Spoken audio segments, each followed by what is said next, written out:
The last time you guys all gathered here on Rime of the Frostmaiden, you had traveled north, following or trying to chase a band of merchants named Torgas, run by a dwarven woman named Torga Icewind, who apparently is a little bit involved in some nefarious dealings, because traveling with her is a man by the name of Sefik Keltro, who you had been hired by a woman named Hillen Trollbane to find him and ascertain if he was in fact responsible for the ice dagger killings that have been happening around the 10 towns, and deal with him, ascertain his guilt, take him out.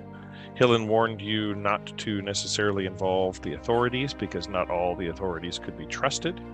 She said she was convinced that Sefik was responsible for the murders, and 200 gold to you guys if you were capable of taking him out. Along the way, you have done various things. You went to the town of Goodmead and rescued the honeymead that was being taken by marauding Verbeegs. You went to Dugan's Hole and the city that was, or the town that was besieged by awakened winter wolves that were the former companions of a frost giant that had been killed. We were kidnapping people and stealing the food from the village. In Bryn Shander, you aided some dwarves in getting iron that had been lost in a Yeti attack on the road to Black Iron's Blades from the Dwarven Vale, attacked by a Yeti, finding it being taken by goblins and then dealing with the Yeti itself. Then around to city of Targos, where you dealt with some of the more nefarious folks about, including the speaker of town that seemed to have some nefarious intent. On to Bremen, where you dealt with the lake monster of Merd Weldwin, and finally caught up with Torgas in Bremen, following her back through Targos. In the city of Targos, you learned about a missing caravan, a missing wilderness guide that had taken a group of adventurers to climb Kelvin's Cairn for unknown reasons. And you also along the way learned about a young man that previously worked in one of the bars that had gotten lost in the woods searching for the speaker of town, and when he finally made his way back to civilization, was bearing a strange crystal, and his behavior entirely changed. Several days later, he went with some devil-horned people to their castle. The woman there told you that the only castles she knew were in Caer Dineval and Caer Conig.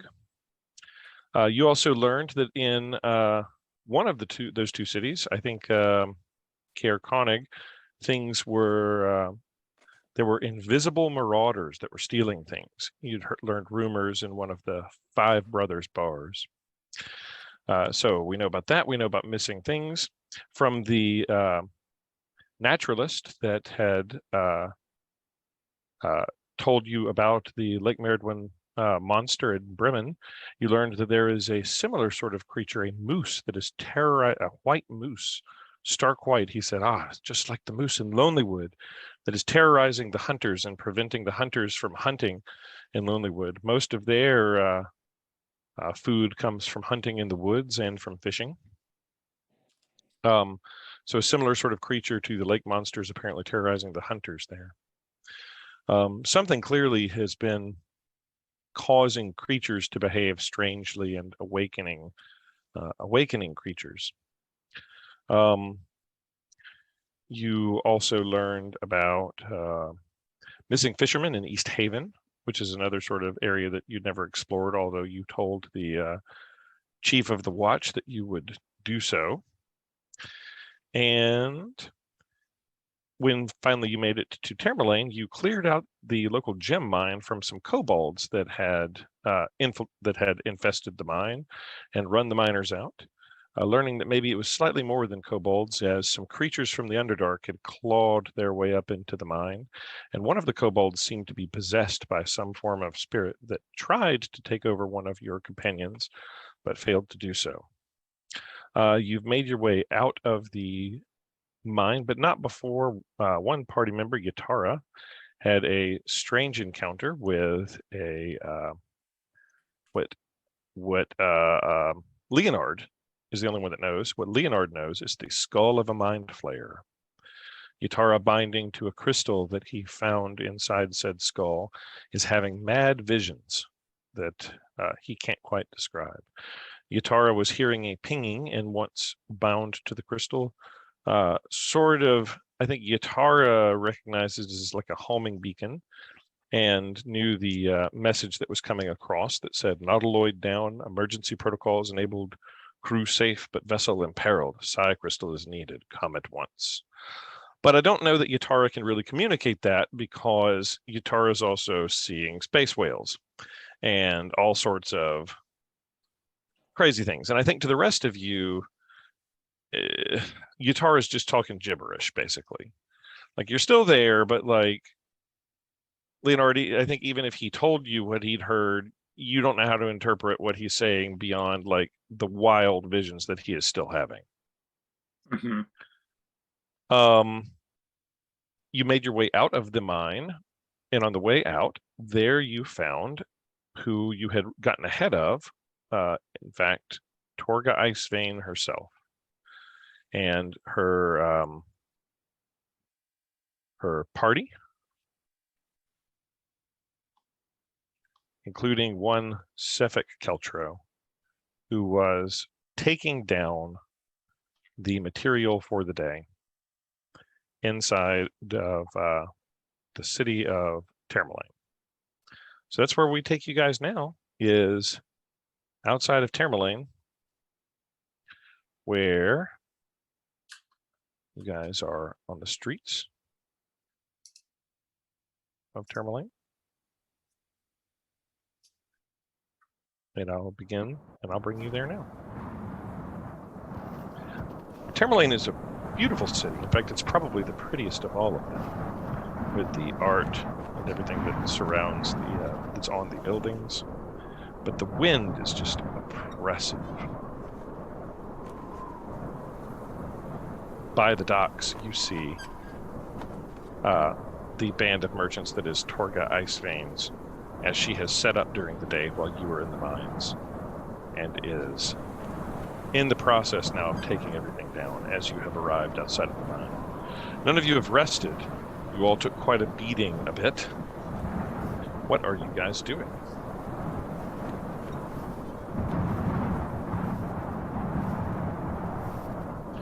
I will go first to... Who's the most injured? Who's the most beat up of everybody? I'm at 10. Yeah. So Still doing okay. Harkus is looking real bad. What about you, Granite Guts? You're muted, Hawkins, or something. I'm at 34, so I'm okay. All right, so you're feeling okay. Yeah. Harkus, what are you? 20. Okay. So most of you are okay. A little bit of a beating. Harkus is looking kind of beat down. Toot's probably fine. Yatara, you're seeing space whales.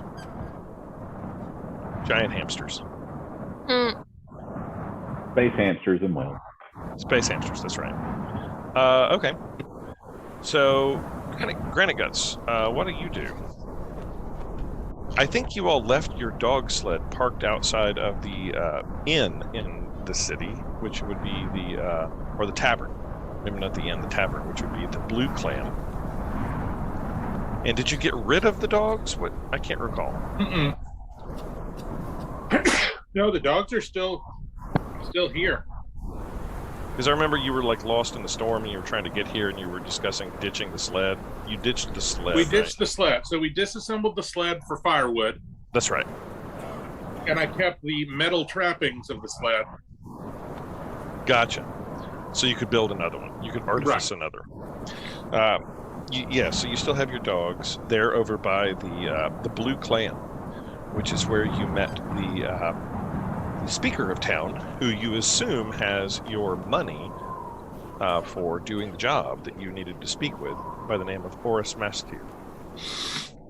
who you sort of learned he was a half-orc that became the speaker of town after his adoptive father retired.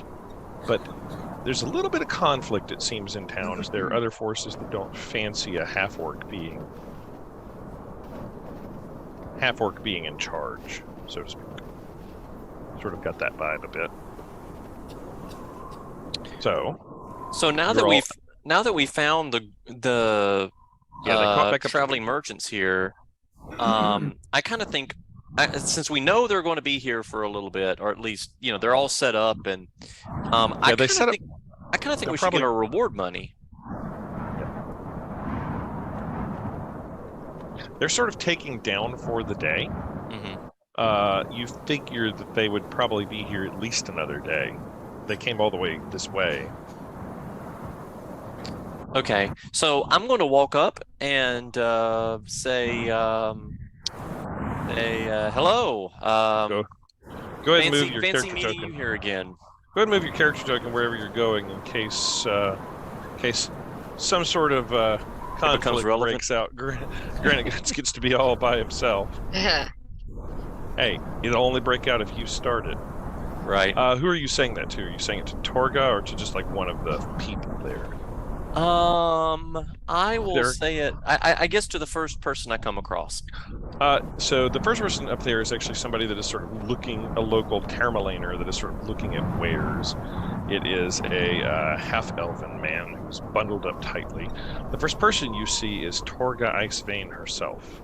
Okay, so I'm going to walk up to Torga. She has what looks like a big stogie in her mouth that she's kind of puffing on. And what do you say to her? You say, "Fancy meeting you here?"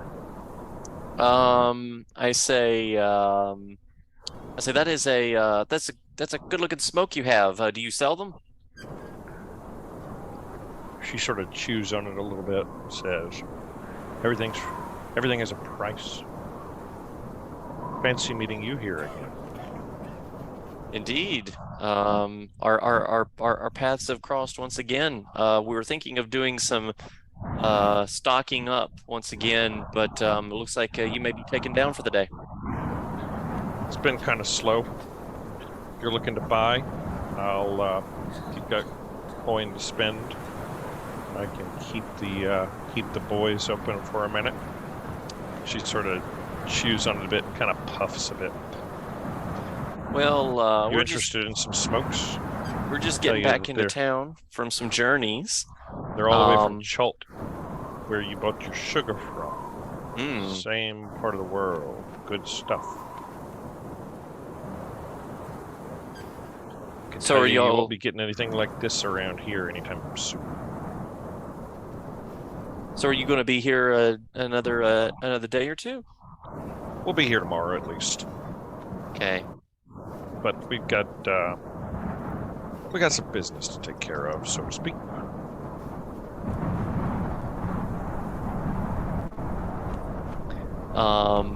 Do you take on other contracts other than just selling your wares? She sort of eyes you a little bit. What are you implying? Oh, well, we all do side work, and I'm just always interested to see what other traveling folks are up to, what kind of work they're into. Maybe there's opportunities to work together. She sort of side eyes and says, "I'm a businesswoman. I'm always looking for opportunities." And she seems a little bit suspicious. She seems a little bit suspicious of you. Are you trying to?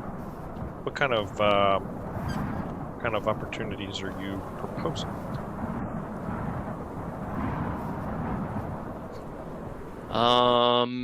Nothing in particular, I suppose. I was just curious what an enterprising mercantilist like yourself may what other businesses you may be working through. She says, well,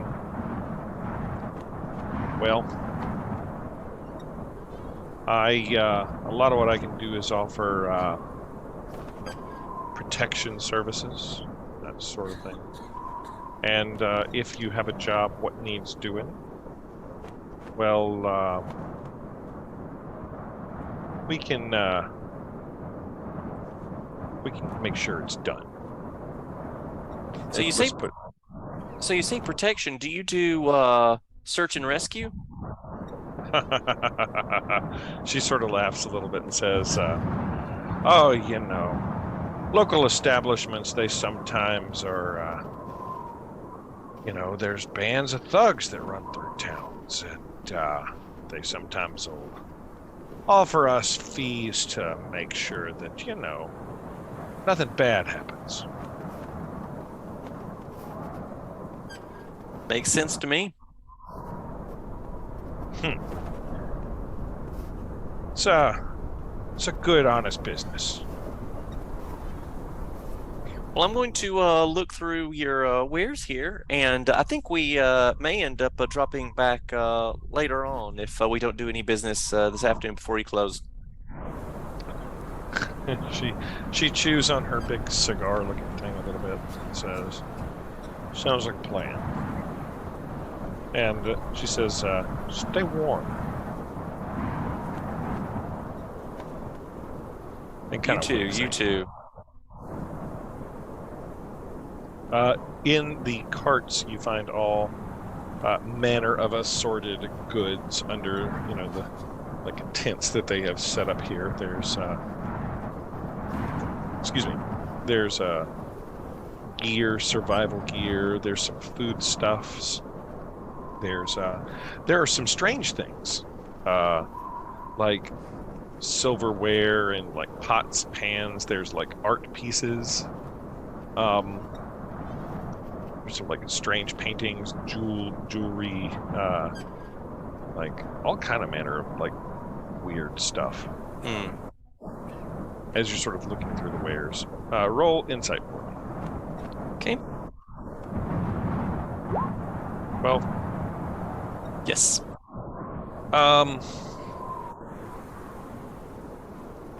Most of the stuff is in pretty good shape. It doesn't appear just like pulled out of the earth. And there's some decent stuff, like art pieces and like things like that. Very interesting. Which you find a little bit odd. Yeah. She says, "Anything catch your eye there?"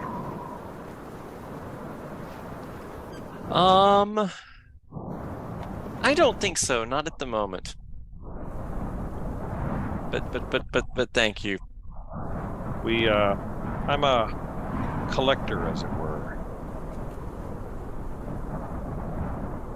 What's everybody else doing? What is, so Granite Guts has walked up here and is having this interaction. What's Harkus, Nordella, Leonard, Toot, and Yatara? What are you guys doing? Is anybody else walking up and sort of standing behind and listening in on this, or are you guys standing way back? I'm walking up and just kind of perusing while carefully listening in close by. Yeah, what about you, Harkus? What are you doing? I'm going to walk up and the sort of creepy looking guy. Yeah, he's there. Hello he's again. Kind of eyeing you. Hello again. He just sort of looks at you and nods. I'm going to ask him if, say, as you can see, I'm a little worse for the wear this evening. Any suggestions as to where I might be able to get a good pint and a warm meal? He looks over and says, "Probably at the Clam. It's about the only place in this dump of a town. By the docks on the east side. Can't miss it. The Blue Clam." But I'm just going to make a comment about how I still can't believe that I'm freezing cold out here and under 5 different pelts, and he's just as you say chilling that with no sleeves. As you say that a little bit, he laughs and says, "You know, it's the 10-day, right? Stay warm."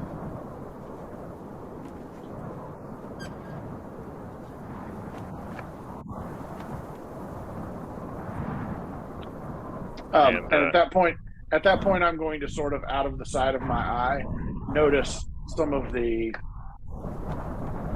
jewelry or the sort of roll insight stuff that as you're looking at it. Okay.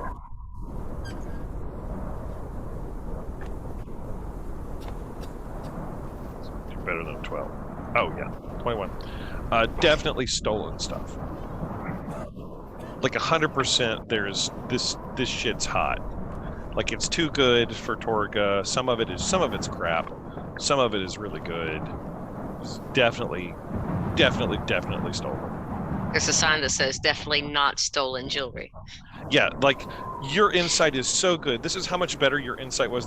Granite Guts just with a 12 insight got this stuff's kind of clean and good looking. You get this stuff is hot. It is stolen. Does anything look like it might be interesting to me? Roll. Are you like digging through it, or are you just looking? Yeah, I'm sort of intrigued by how good this stuff looks. And so given the fact that, are you just giving it the look over, or are you picking? No, I'm gonna sort of go through it like I'm shopping. Given the fact that there don't seem to be any markets available here or anywhere around for us to get anything useful. There are plenty of markets. Just depends on what you mean by useful. Roll me like magical things. Roll me investigation. You find magical things in the huts, in the dungeons. 19 investigation. Okay. Are you looking for things that are beautiful? Or are you looking for things that look like they might be magical? Or are you looking for things that look like they might be a good like weapon or thing? What kind of things? I'm looking for things that might be magical. That might be able to provide me with an advantage sort of in the environment, as it seems to be the primary enemy right now. Yeah. Okay.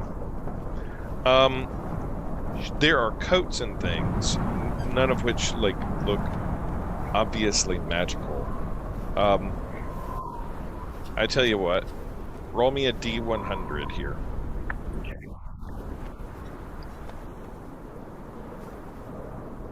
I'll let you market roulette this a bit.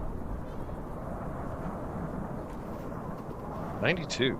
Decent roll. Oh my gosh, that's exactly what I had highlighted. That is exactly the thing that I had highlighted is 92. That's the weirdest thing. That is so weird. Wow. Okay. Mom, you got to tell us now. You find a what strikes you, it sort of is interesting. You find a metal rod that looks kind of out of place because it doesn't make a lot of sense, like why this would be here amongst like jewels and art objects and things like that. And it's got a loop through it and a small chain and another striker attached to it, like another small rod that you would like use to strike it, like a tuning fork or something. Okay.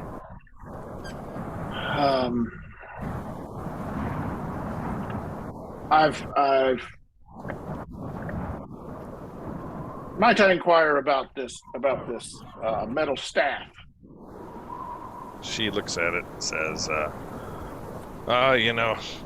came across that in one of the big cities. It's got it in an estate sale, so to speak. Right. It's one of many items. It's obviously made out of silver, so pure grade silver, and fashioned it into an art object. Doesn't really look like silver to me. I was thinking that I could use it to sort of beat the hides that I have that I'm using as coats to sort of knock the dust out of them as we're traveling around. A dust knocker. And she physically chortles a bit at the idea of a dust knocker. She says, "No, good sir, no, good sir. I know what this item is. I'll sell it to you. And if you're inquiring about it, I think that you know what it is. Let's just say that it's a dust knocker. Right. It does indeed knock. It is not the quietest way, but it is effective. Okay. I will sell it to you for... She thinks for a moment. 100. 100 silver? That sounds like an excellent deal. 100 gold.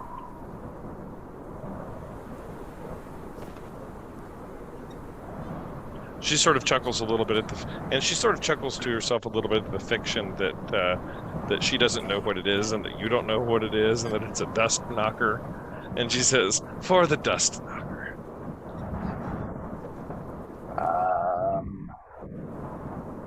So 100 silver, and we're Harkus, Harkus, do you know what Cantrell? Do you know what this is?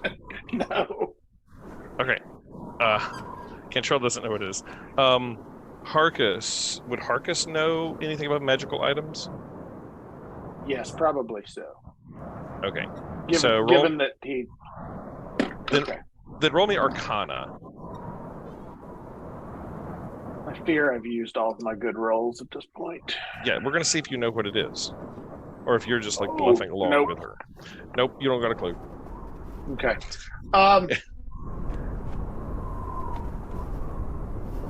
Let's see. But it caught your eye.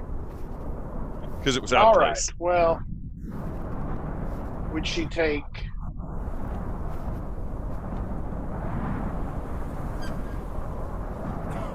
How about 70 and a temporary tattoo? A temporary tattoo? She It rolls can up be her sleeve. permanent if you She wish. rolls up her sleeve, and there are tattoos on her arms. And she sort of laughs at the temporary and says, "You drive a hard bargain there, Master Folk. How about 85 and some of those gems that you've got in your pockets there?"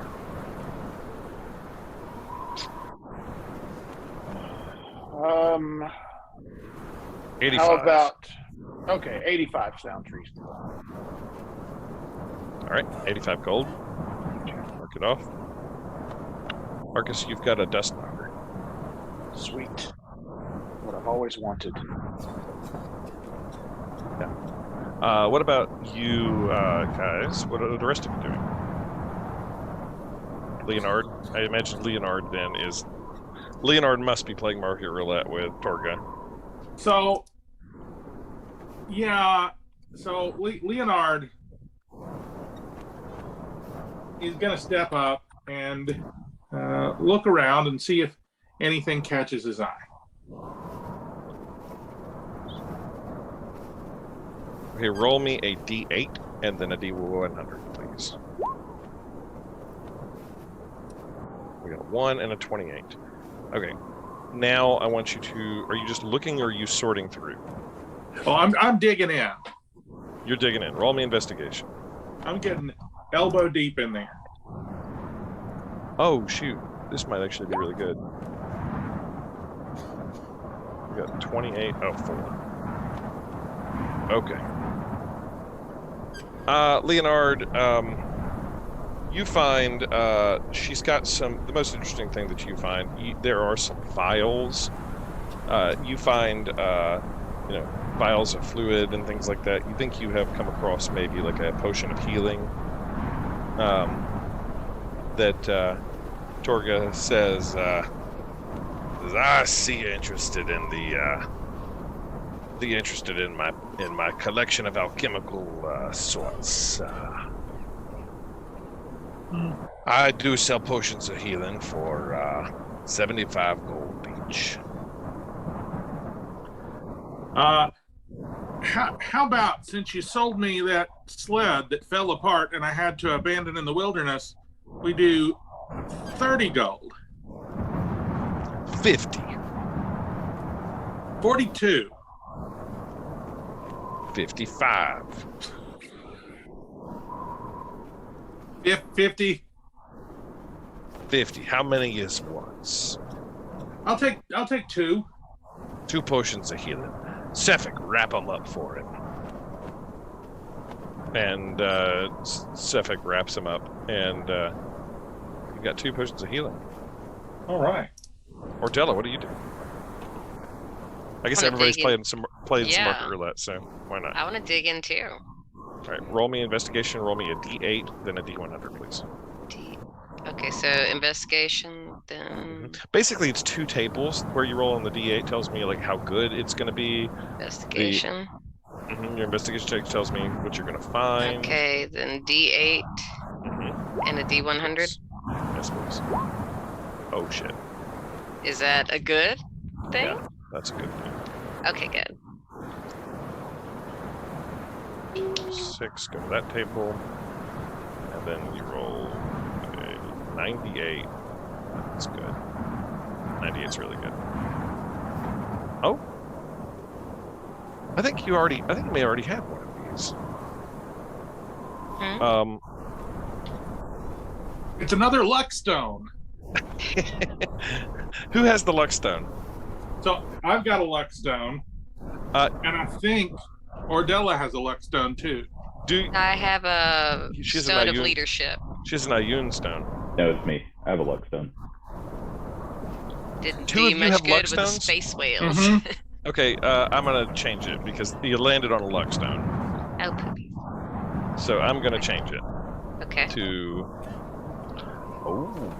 Yeah, I can't find a magic weapon to save my life, but we got luck stones.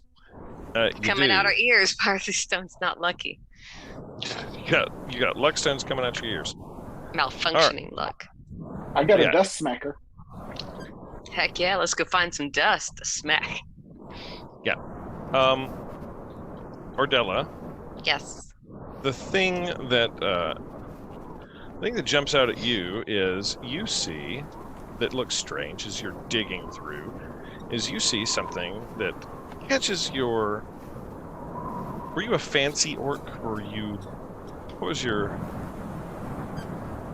Well, I do have those fancy spider climbing gloves. So I think what catches your eye is there is a lady's fan.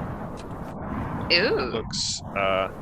Looks like it's immaculate. Like it would go with your gloves. Ooh. Very fancy, like a lady's fan. I like fancy things. And it just seems sort of out of place in the pile of stuff. How much is it? Are you just asking how much for the fan? Yes. Torga looks at you and says, it's a very special fan. Of course it moves more air than one might expect, so to speak.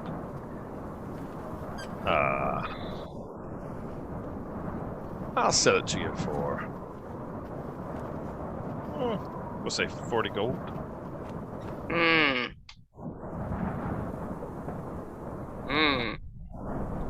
It's pretty high for a fan. Is it very fancy? It's very fancy. Okay. You'll take it? I'll take it. You have a fancy fan. All right. Now the only ones we've got left are Toot and Guitarra. Are you guys going shopping here? Sure, I will. Money. Okay. Go ahead, Toot. All right. If you're all doing the same thing, just give me those 3 rolls, please. Tells me how good a thing to find amidst the junk. 339 and roll me investigation, please. 330.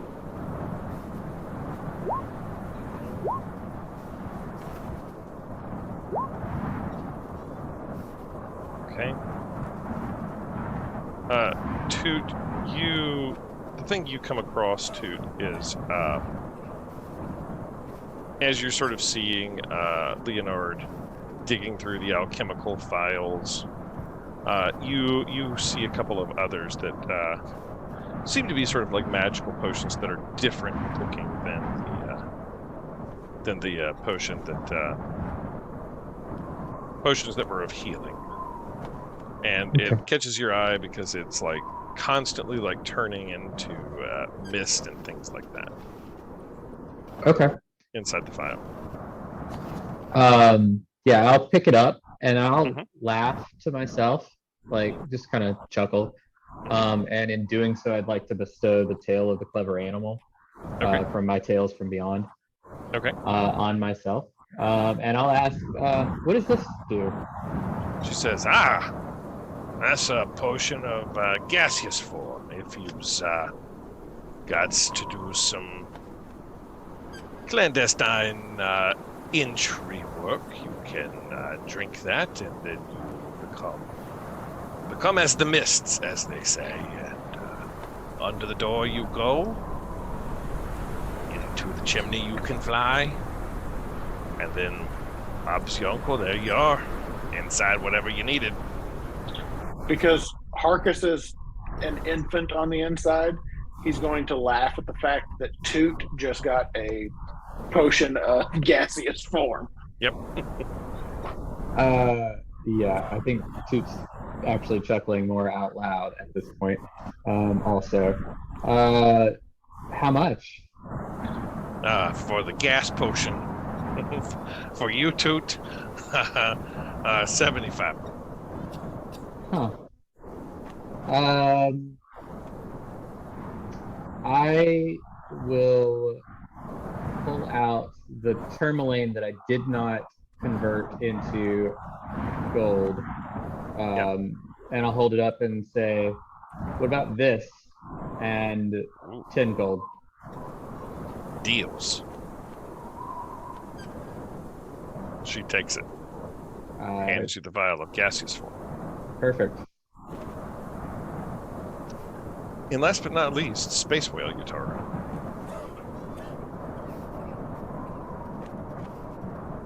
You're just seeing crazy things, and everybody thinks you're kind of nuts. But you roll me a D8 really quick, Yutara.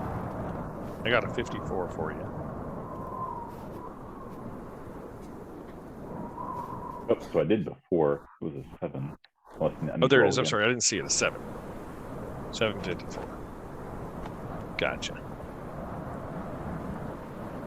Oh.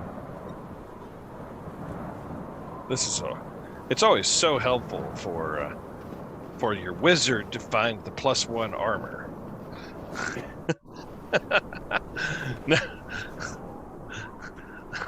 On your table of random magical things, the wizard gets the plate mail. The heavy plate mail. Yeah, the heavy plate mail. No, not at all. You actually, with those rolls, you find some interesting things. You're looking through, I think, all of the like winter wear and things like that. Oh wow, this is really good. You come across a cloak that your like inner psychic abilities just it tells you, it speaks to you. It's like, this is a wizard's cloak. This is what Doctor Strange would wear, and I must have this. I was just asking if it was red and if it levitated. What's your alignment, Yutara? Oh. Oh, no. You're good, neutral, or evil?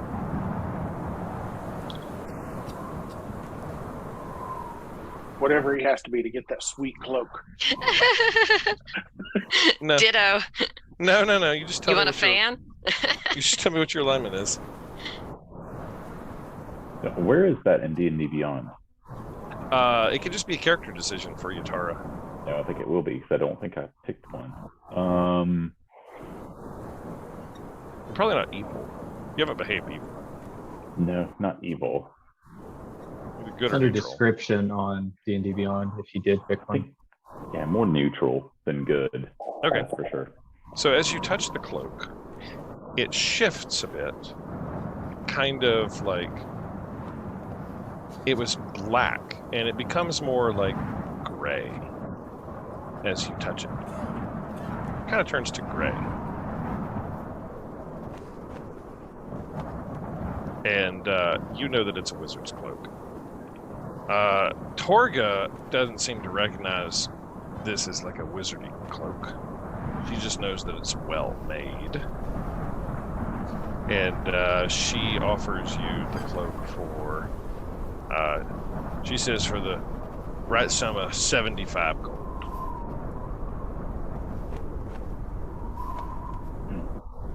I'm going to rebuke her 75 gold and ask her, why would you charge 75 gold for a tattered cloak? Tattered!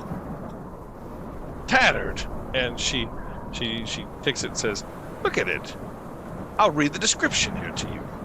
This elegant garment is made from exquisite cloth, adorned with silvery runes. And so it seems to be have turned from black to gray as you've touched it. So if anyone is tattering it, I believe it is you. 100 gold. I pick it up and inspect it more and tell her it smells like bullshit, and I'll give her 40 gold. Ooh, okay. Are you trying to persuade her, or are you trying to intimidate her? I'm trying to persuade her, and also I think at this point I'm going to invoke my telepathic abilities and try to figure something out what else she's thinking. Yeah. Okay. Yeah. So roll me persuasion.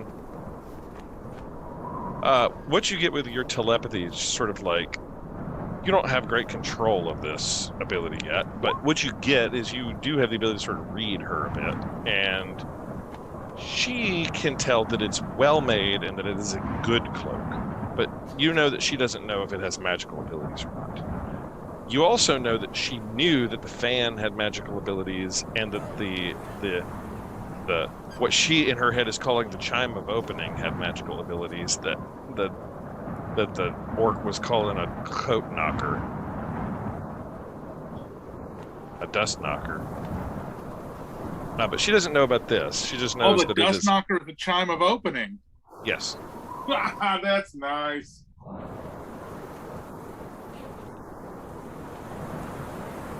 And Torgan knew that. But she knows that she doesn't know what this is. She just knows it's well made. And did you roll persuasion already? Sorry. Yeah. With a 7, she rebukes back and says, 75. It is well made from the finest material. I would pay you 75 for a magical cloak, but not a regular cloak. You can't make up its mind whether it's gray or black. I'll pay you 60 gold. 65. 65 and a cigar. And a cigar in the cloak. Oh, you drive a hard bargain. Very good. 65 gold, a cigar in the cloak. And she grabs a cigar out of the box and flicks one in. And says, stay warm. Crazy. You take the cloak, and as you do, you wrap it, flick it up in the air, and inside of the cloak you see planets and stars and like wormholes that you don't even begin to understand, just crazy visions. You also, no, I'll give you this one later. I'll give you that one later. We're going to save that one. Yeah, you have a cloak. You know that it's magical. Your wizarding abilities knows that it's magical. But you also can tell that you'd have to attune yourself to it. How many items are you attuned to? You can only be attuned to 3. I think I'm only attuned to 2 right now. Right? I know the crystal in your head. Yeah, the crystal and stone of luck, the luck stone. Yeah, so this would be your third item. The crystal that's giving you the ability to read thoughts and be telepathic and stuff. Okay.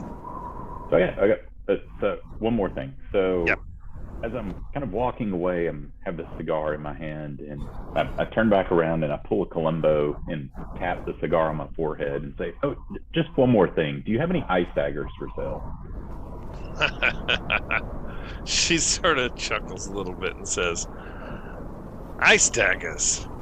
No. None for sale. We don't have any ice daggers for sale, do we, Suffolk?" And he looks over and says, "None for sale. Maybe you'll find one. Stay warm." Do I believe them? Roll insight. Okay.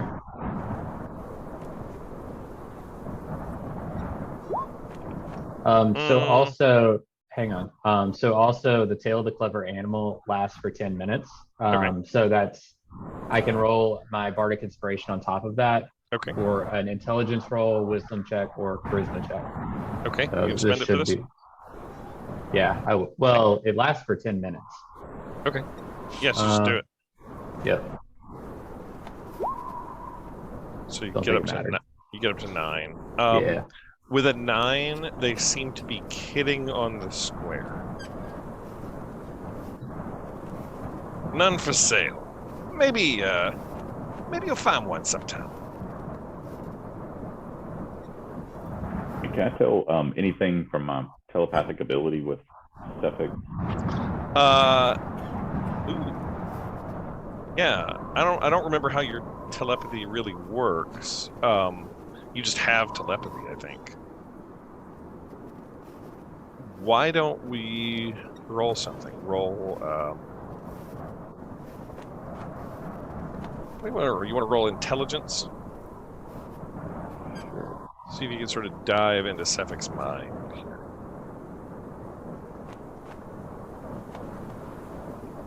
Ooh. Critical success. Okay. You have this crazy vision. You see the eyes of Suffolk Keltro, and you see him look at you, and it's like everything disappears, like the world disappears as you enter this man's mind. And you see him walking in cold streets, ice cold. But it's not here, it's in another place. You recognize the streets are the streets of Bryn Shander. And Suffolk is walking there, and he's quietly coming up behind someone. It's evening, late, dark, and all of a sudden, Suffolk, out of nowhere, out of nothing, just manifests in his hands a blade of what looks like pure ice, and comes up behind this person, and without saying a word, rams it straight through their back. And as they fall over, starting to bleed out, he kind of catches them and lays them down on the ground slowly. And he says, "The maiden doesn't like to be cheated. Rest now." And then the sort of vision stops. And you see him sort of like wipe his hands as he was able to sort of like magically manifest this dagger of ice in his hand out of nothing. And that's what you see as you critically succeed telepathy into his brain. And you recognize the streets that they were on were the streets of Bryn Shander, I think. I might have that image for you somewhere.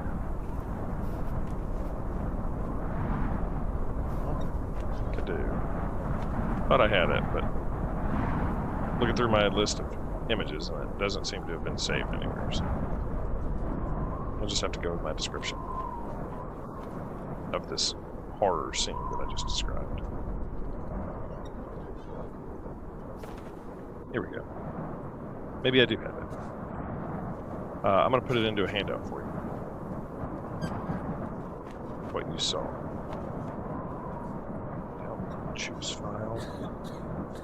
Let's upload this. I mean, if I made the art, I might as well share it, right?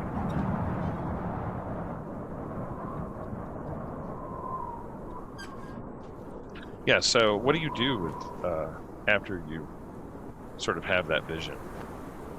You've now in your like mind, as you are like wading into his mind, seen him commit one of these murders. At this point, I just nod at him and walk away. He sort of looks warily at you a bit. And yeah. He just is wary of him.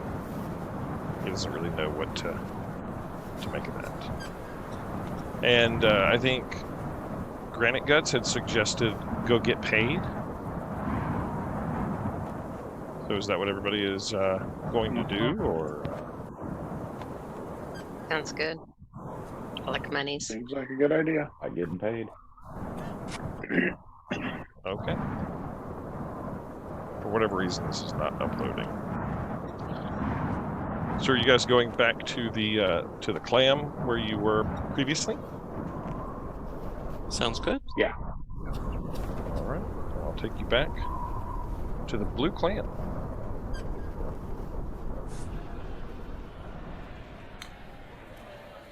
You guys arrive at the blue clam as Torgas is putting up for the evening, and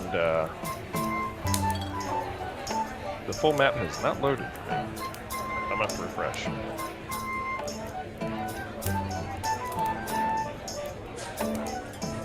Roll 20, roll 20. You meet there the orcish man that you met previously, a man by the name of Oris Master, who was sitting on the steps the last time you saw him, and you went inside and had a drink with him. And as you enter, he greets you all warmly and says, "Ah! Returned at last! After a successful day adventuring, I presume." And he welcomes you into the blue clam. So tell me, in the mines, what happened? Did you rout those mangy kobold marauders that had taken to making it their own? What news? And I guess he looks like at you, Granite Guts, and you, Nordella. Actually, he looks at the orcs first, the people that he would feel the most kinship with, which would be Nordella and Harkus. He sort of looks at you two and says, "Well, what news? What? You're back." Wasn't quite what we were expecting. Oh? Do tell. Worms, rock worms. Tentacles. Ooh. Big. Oh my. Well, you've cleaned it out then. Safe for the miners to go back? Judging by your jingling, I see you found some Termalanes. I hope you haven't robbed our whole town blind. No, of course, you may take what you found. Good. We took plenty. As much as we could carry. I could tell by the fact that you're walking kind of funny. don't seem to be able to stand straight.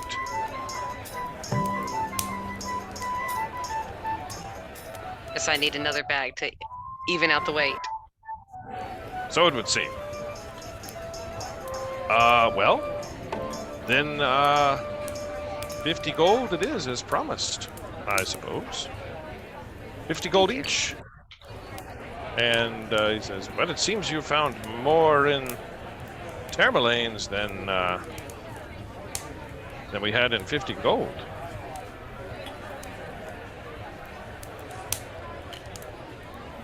On the tourmalines. What did we find? Amethyst, was it? Mostly? Oh, you found Termalanes.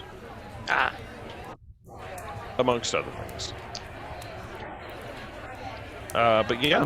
I'm at this point, I'm gonna grab a pint that's on the counter. I don't really care if it's mine or somebody else's. You just take somebody else's. I'm just gonna grab it. I'm gonna lift it in the air and sort of nod to him, and I'm going to start walking toward where the rooms might be. So, where are you going? I need to go get a rest. The clam is just a drinking establishment. Do you have if you're a looking rug for on the if you're looking floor for and a night's fire? rest, I may suggest the East Side Inn. I'm gonna walk over here. I'm gonna lay on the ground and start rolling myself up into this carpet. Sir, Let him be. he's in the kitchen. Why is there a rug in the kitchen? Don't ask questions. It's not really a rug. It's a mat that we use to catch the drippings. I smell amazing right now. Better than you have been. He's rolling around in the. Your friend is You rolling smell around. like bacon. He's giving us half-orcs a bad name. He's rolling around in the dripping mat. But which All right, half? I'm gonna walk over to this mat and start doing the same thing. Sir, I recognize that you've done a good deed for our fair citizens. If it is a rest that you need, my man here will see you to the east side, where we shall arrange for your room and board. Please do. I'm That sounds horribly reasonable. bloodied. I'm horribly bloodied, and I need a nap and a bath. I must warn you, good sir, though. It's as night draws near here, it is the 10 day. And as it is the 10 day, it is the time of sacrifice. Must we sacrifice as well? All must. We here in Tamerlane, we don't choose to cast any of our fair citizenry out into the cold, but we choose to sacrifice warmth. All of the fires shall be turned down, Then we'll take the rug with us. and the heat shall be extinguished for the night. But a room can be arranged at the east side nonetheless. Can I try to yell at Harkus and the others to come over to a table to join me for a drink? Yeah, Harkus, Yutara is just yelling. He's been yelling a lot lately, it seems, but he seems to be trying to signal all of you over. This time my external voice. Everybody go. suppose. All right. All right, Everybody I'll going go over over to sit with Yutara. Horus Matthew, he says, I shall let Marta Peskrik know that you will be making your way to the east side. Says, you'll find it just down the street in peace. Look for the east side end. Marta will know you're coming. And I can't thank you enough for what you've done for Tamerlane. And Oris and his man go to talk to Marta. the innkeeper of the East Side Inn. So while they're away, how long are you guys sitting there talking for? I was going to say, before we start talking, actually, I was going to, since they're all around the table, I was going to use my telepathic ability to let them know, to speak to them, what I saw through Cephic's eyes. Oh, okay. So you can let them know. It is not long after you're having this conversation in your head where you show them. In fact, since you're telepathically communicating it, I'm going to bring you all to what you saw. This is the grisly scene that you were left with. No, sorry, clicked the wrong thing. Here.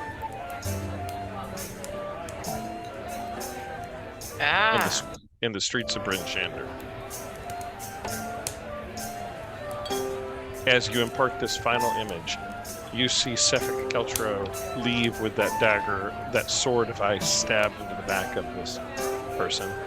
The vision ends, and as the vision ends in all of your heads that Yatara is communicating to you all, you find yourself back in the Blue Clam, and in walks Sefik Keltro,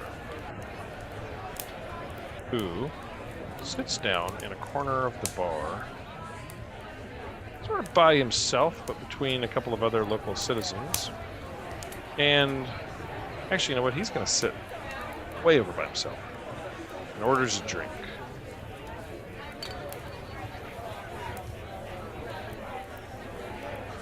So, Yatara, you have communicated that to everybody, into everybody's brain around your table. And Sefik has just walked in. Oris has left to go tell the Martra Peskrik, the barkeep of the East Side, what's going on. What do you guys do?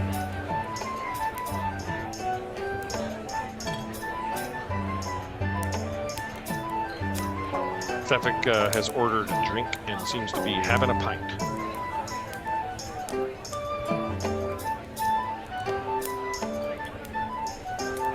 He does seem to be paying attention to you, Yatara, from across the room, as you have left some sort of impression on him. Yeah, I figured as much. I'm going to go walk over and sit down next to him again. Okay. He looks at you and says, "You're just like a bad penny, aren't you?" Well, sometimes bad pennies get lost. What do I owe the pleasure of? I tell him the night is dark and full of terror. He laughs and says, "Indeed, it's the time of sacrifice. You know, we owe the goddess, and we all must sacrifice."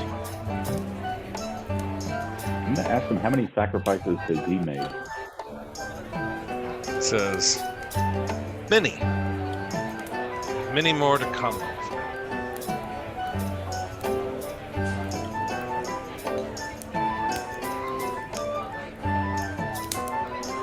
He looks over at you and he says,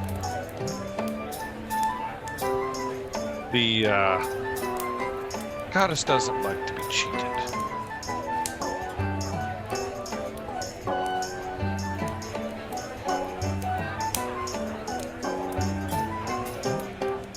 Perhaps when I'm back in a larger city, we'll make another. Unless someone cheats the goddess tonight. These citizens have chosen to sacrifice warmth and rest. A noble sacrifice.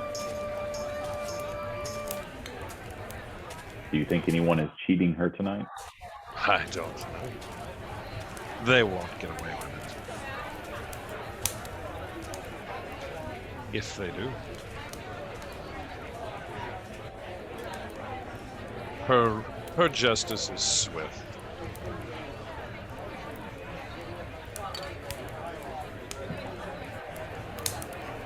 I'm going to wish him a good night and go back to the table. He looks at you and he smiles and says, "Stay warm."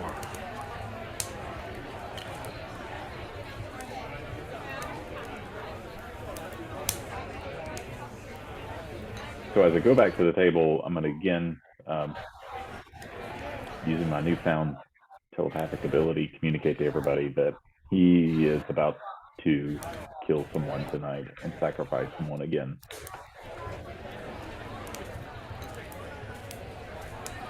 And he seems to be sort of nursing whatever drink he has from across the room.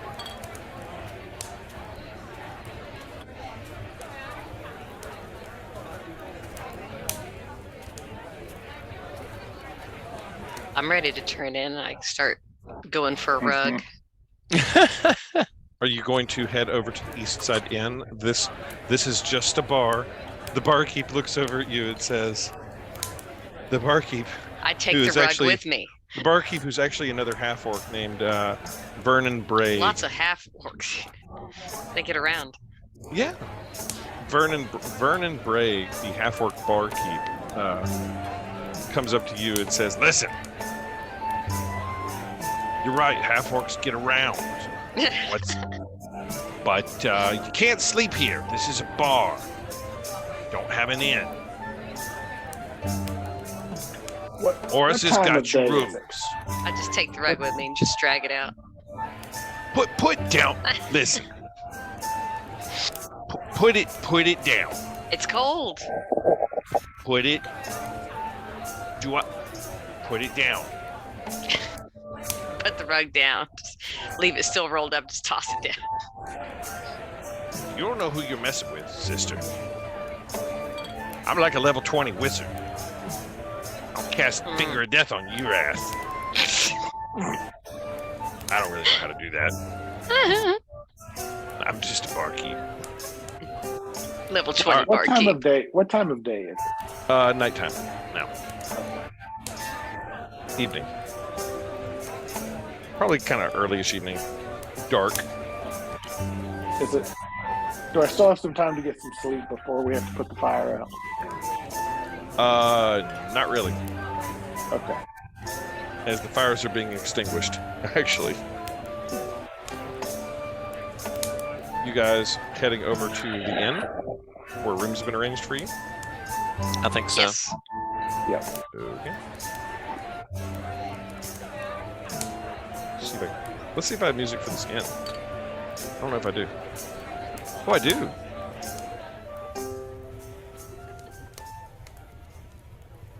All right. The inn. I don't know how I feel about the blood on the floor. That's in the kitchen. Just throw a rug over it. Yeah. Yeah.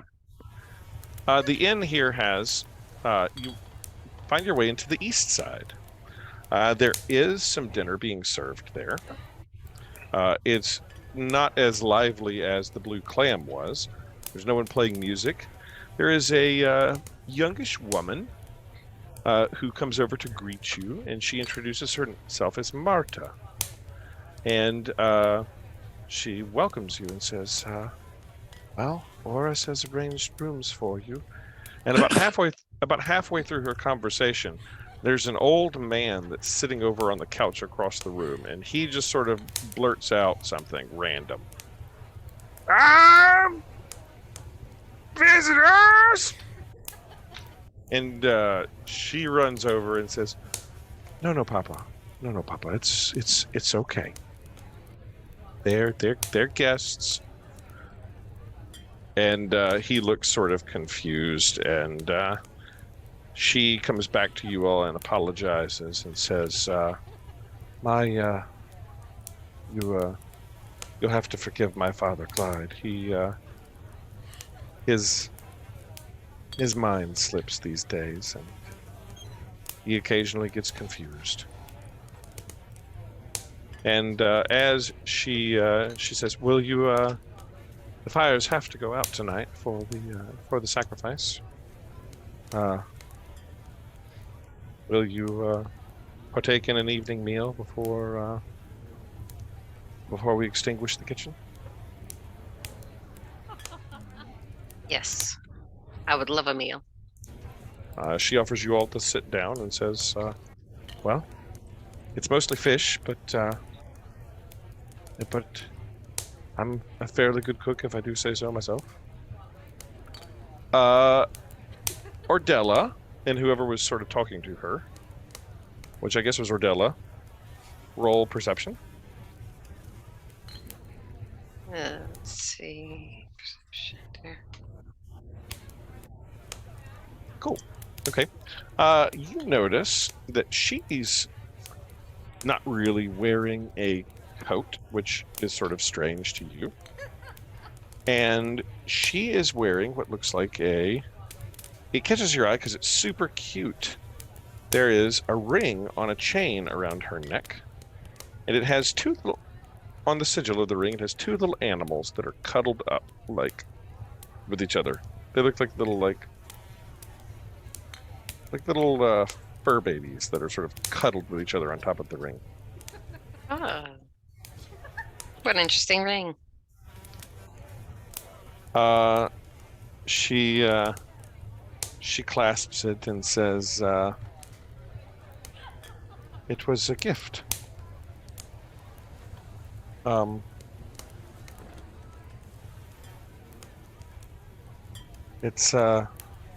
inherited it from my mother.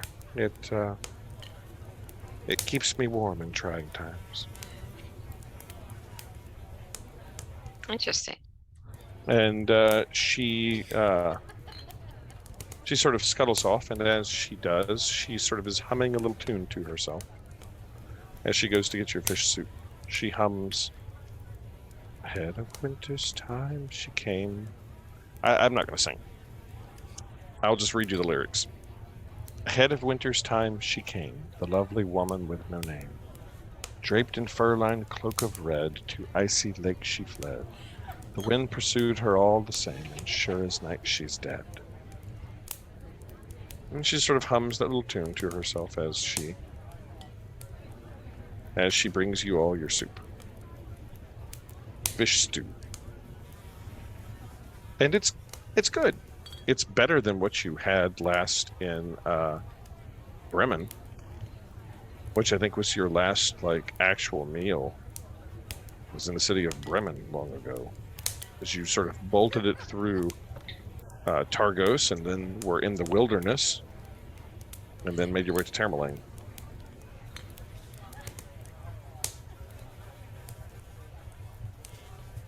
About time we had a decent meal. Yeah. So you're able to eat, and she says, "Well, Speaker has arranged a room for you. It's upstairs. It's not much, and the fires are extinguished tonight. But bundle up and stay as warm as you can, I suppose, with no heat. It does tend to get cold with the wind here." And after dinner, you are shown upstairs to your room. And I'll take you there if you're all going upstairs. Unless you're talking to Demented Clyde or doing anything else. Anybody doing anything else? Or just going to sleep after dinner? I'm turning in. Okay. Going upstairs. You're taking upstairs. Go ahead, Toot. Just going upstairs. Okay. Toot upstairs. Leonard? Parking in a corner somewhere? Yep, parking in a corner. Are you in the same room as everybody? I'll park. Yeah, I'll park in the room with everybody. Nordella, you? I kind of want to talk to Demented Clyde. All right. You can go over and start talking to Demented Clyde. Harkus, what about you? Going to bed. Marcus, you are shown up to bed. And Yatara, what about you? I am going to bed too. Yatara is taken to bed. Nordella, there is a lute next to old Clyde, and he looks over at you and says, I played this once. Oh, really? Can you play me a tune? Oh, yes. And he takes the lute and starts strumming what sounds like a sea shanty. He says, I was a sailor once, long ago. The memories fade, though. There once was a ship that put to sea. And he goes on. What are you doing here? Oh, my daughter takes care of me. I don't walk so good anymore. But, you know, I like to see her, and she takes good care of me. So this is home. How long Marta have you been leans here? over and says, Daddy. And he says, time is just... I used to be a fisherman. Long ago. You don't say. Yes. Never has there been a winter like this one, though. Really? Indeed. The devil herself, stealing souls and freezing us to death. They say that she likes the stillness, the beauty of the stillness, preservation. She craves it. The world is ever changing. Always change, always new, rebirth, regrown. But she wants still, frozen, locked in time. That's what they say, at least. Do you find it hard to stay warm during these nights? It's so cold. So cold. Nordella's about to get a boyfriend. I'll admit I had the same thought. Are you inviting me to your bed? No, but I got a robot over there that puts off some good heat. I could snuggle next to you a bit. I'd crush you. Are old Clyde's into that? Yes. Don't judge. No king shaming. No, he doesn't say that at all. He says none of that. He says, it is very cold. I fear one of these nights I'll simply slip away. And you hear the innkeep woman, Marta, say, now, Daddy, don't talk like that. We've made it through many 10 days. Well, I hope you stay warm tonight. I'm heading to bed. Thank you. Thank you, miss. And blessings be with you. And you take upstairs. Is anybody setting watches or doing anything besides just everyone going to sleep in the inn? We'll set watch. I can take first wash. First watch to Granite Guts. I'll take last watch. Last watch to Leonard. Who's second? Harkus will take second. Granite Guts, Harkus, or Della Leonard. Okay. No one's going out to hunt Suffolk in the night. Rolling dice. 2, 3, 4. It is beyond cold with all of the fires out. You're bundled up as best you can. Is anybody doing anything besides Leonard to try to keep themselves warmer than just bed sheets and stuff? I'm wrapped up in every one of my furs. Total furred out. Since it is the time of sacrifice, the night passes without event.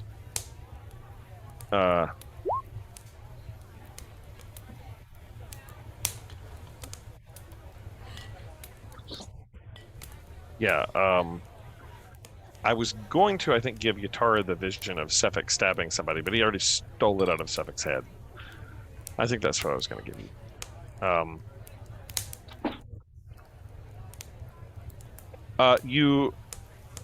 Nobody gets a full long rest here. You just don't sleep through the night real well. Was anybody exhausted already? No. No one is exhausted. You don't gain exhaustion. But you do not get the benefits of a long rest. Any effects that refresh on a 24-hour period at dawn are refreshed. And you can roll hit die to restore your points like a short rest. But you have not been able to rest a long rest here, as it has been too cold. But since you bundled up in beds, and we're not like, since you actually had a place to stay, it's not like you're waking up exhausted after the cold. But you just found that you just could not rest well. While we were resting, can I attune myself to the cloak?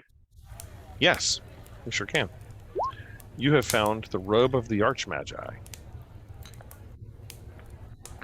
If you aren't wearing armor, your armor class is now 15 plus your dex mod. You have advantage on saving throws against spells and other magical effects, which is bonus. And your spell save DC and spell attack bonus both go up by +2. Holy cow, that's good. Where's the hit die thing? I'm looking. This is a legendary item.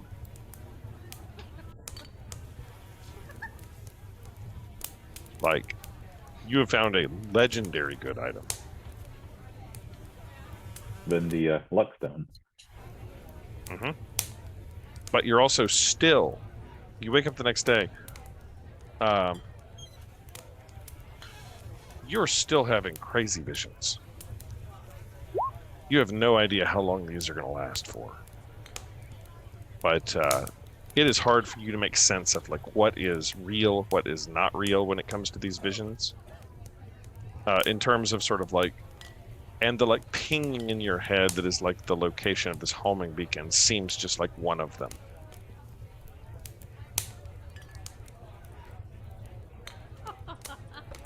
The next morning rises, and all of you are able to come downstairs, and there you find Marta.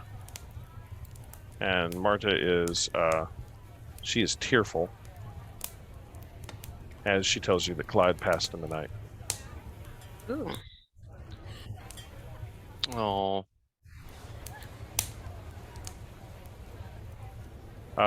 But she says, well, he was very old and mind was going. I suppose it was just his time, and it was a real sacrifice.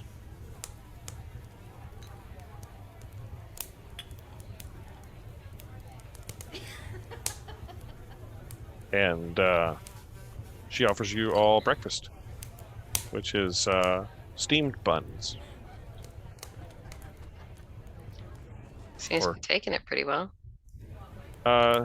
She's tearful and clearly upset, but she has an end to run. If you sort of say that, she says, "Well, there's not that I could do. I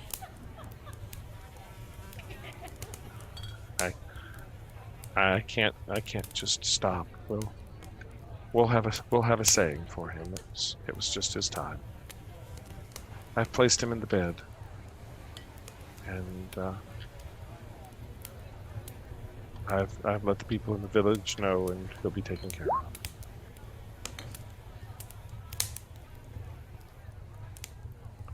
Guitar makes a spell attack. That's the appropriate way to respond to sadness. Yeah. So, sort of a sad morning as old Clyde seemingly passed in the night. Clyde Pestkirk. What, you guys have some steamed buns, and Marta is tearful, but wishes you well and asks if you'll be staying again another night, or if you have other business.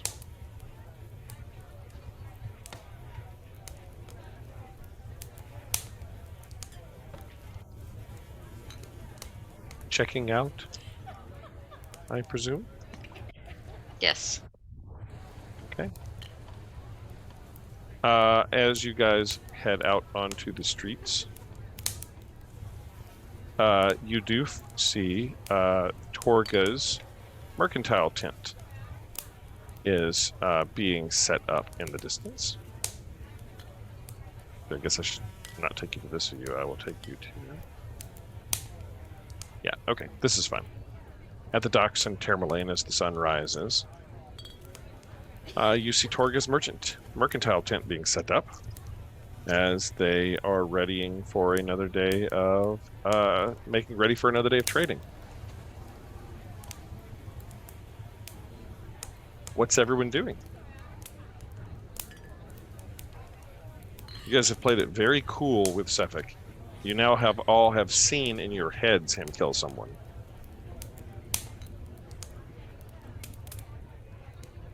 What does Granite Guts want to do? I'll be honest, I'm not really sure what to make of this. Granite Guts is not really comfortable with just breaking out into a fight in the middle of a town. And at the same time, like, I think we need to do something about this situation, but none of these opportunities I feel really comfortable with jumping on. So I'm just kind of sitting back and, seeing if an opportunity avails itself that's a bit more advantageous to us, responding. But sure. I'm not open to picking a fight, so I'm really not sure, to be honest. So I'm just gonna chill, I think. What about Leonard? What does Leonard think? So I feel like Torgas are a bunch of bad guys, and I can be easily talked into a scorched earth strategy because I feel like they're mistreating the puppies. And that really doesn't sit well with Leonard. But I'm also trying to be practical in that I'm not going, I am not John McClane. I'm not going to take him down, me, myself, and I. So Leonard is loaded for bear. He's just going to need backup. You gonna wait for the opportune time to try to catch Sefik by himself, or what are you thinking? I mean, I think Torga is probably just as bad, if not worse. So Leonard could be convinced easily to murder many people in pursuit of justice. Again, the puppies. The puppies, yeah, for sure. What about Harkus? What's Harkus want to do? Muted, sir. Harkus is tired of following these people around and running into this smug non-coat wearer, and so he's ready to do whatever he needs to do. Ready to potentially take action. Yatara? I think I'm going to use my telepathic abilities again to suggest to the group that we should do something about him tonight if they are going to stay the night in this town. Yeah, if you're you presume that they would, since they are setting up for the night, setting up for the day. Like if they were leaving, they would be packing up to like travel. So you presume that they'll be here another night. Toot, Nordella, how do y'all respond to that? I agree. We need to take care of it sooner rather than later than keep following them from town to town. They'll get more suspicious. Toot agrees as well. We could try to surprise him. Okay. I hold up my thing of gaseous form. So, okay.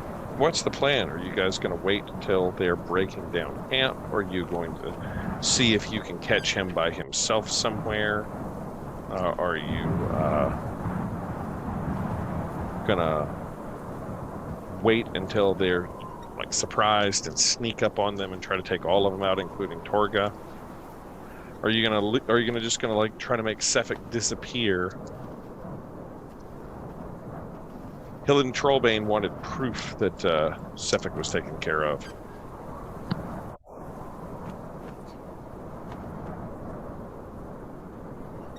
I would vote that we wait until later tonight to see if he's separated. Okay. So is that the group's thought, is to sort of wait till evening time? Yes. Okay. Are you all gonna go ahead? Toot's gonna just say, I have this, and I can also make one of us invisible. Okay. So are you gonna just are you just gonna sort of watch Torgas and see what they're doing? Try to like spy on them and wait for them to start breaking things down and then follow him or something? So Yatara, he's already getting a little bit suspicious of you, it seems like. Do you think that you could egg him on just enough to where basically, and I'm not saying we're going to use you as bait. I'm not saying that. But I'm just saying that if he were to leap at an opportunity that would allow us to pounce on him in a controlled manner, in a bait-like fashion. Try to get him to ice dagger you in the back, and then which wouldn't happen. We'll have proof. Or we would, we would be there to your rescue, but not in a baity manner, right? But not in a baity manner.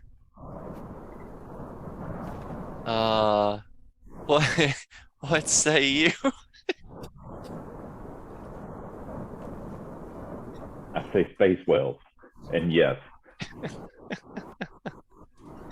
Okay. Let the psychotic one be the bait.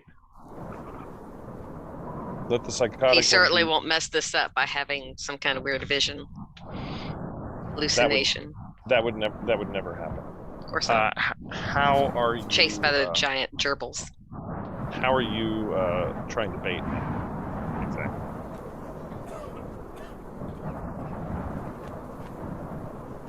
What are you going to do? He seemed to get a bit punchy over tea and crumpets last night. At the bar. Like he doesn't like tea and crumpets? No. When Yatara was talking to him at the bar, I think I overheard he was getting a little bit frosty. Frosty. A little bit. So are you going to try to get him to catch you on the streets or something? Try to get him to attack you, or just trying to understand what the plan is? How? Because that could definitely work. Yeah, I think we could bait him by himself. I think is that what the plan is, to get him away from the rest of the group? Okay. Mm-hmm. Are you going to go up and talk to him or something? Try to set that bait up? I don't know. I'm going to be a sneaky wizard. So if I can see him from 60 feet away, I can communicate with him. You can. So you're able to communicate with him in his head. Yep. I'll bet he'd love that. What do you say? Not going to freak him out at all. Oh.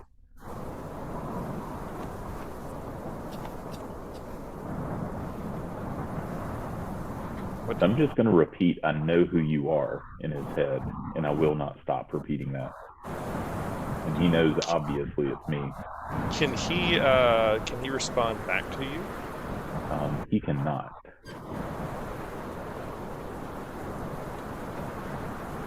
Okay. Or at least I don't think he can.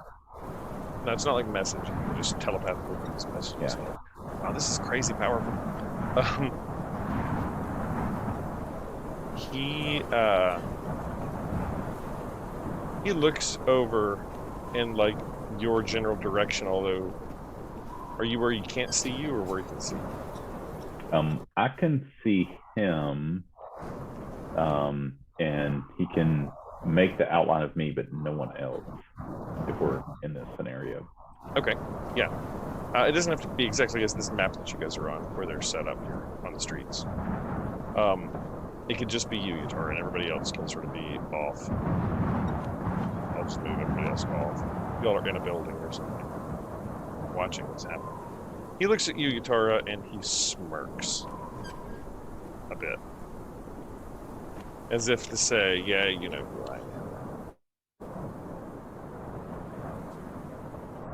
am. The day sort of slowly comes to an end, and Torgus packs up for the day, and Sefik begins to make his way to off by himself, probably heading out towards the Blue Clam. What are you doing? I'm gonna follow him if he's making his way until I can determine when he's by himself. You're gonna follow him? All right. I will take. What is everybody else doing? I will suggest to the rest of the group that maybe Yatara shouldn't go alone, and I will suggest potentially someone using the potion of gaseous form and someone else being invisible. All right, this is the scenario we have. We're on the streets here. Sefik, there are not many people out on the streets. There are a couple of random people milling about. Sefik, this guy, has sort of left Torgus and is making his way towards the Blue Clam, presumably to drink himself into a stupor.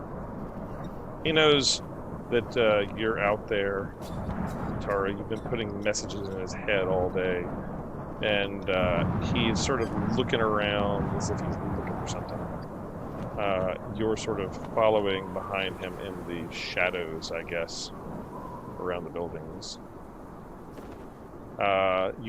Everybody else can place your characters where you would be hiding or what you would be doing as Sefik is walking by himself, away from the rest of Torgus.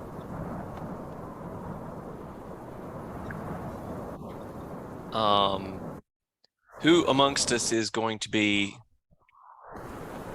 cloaked?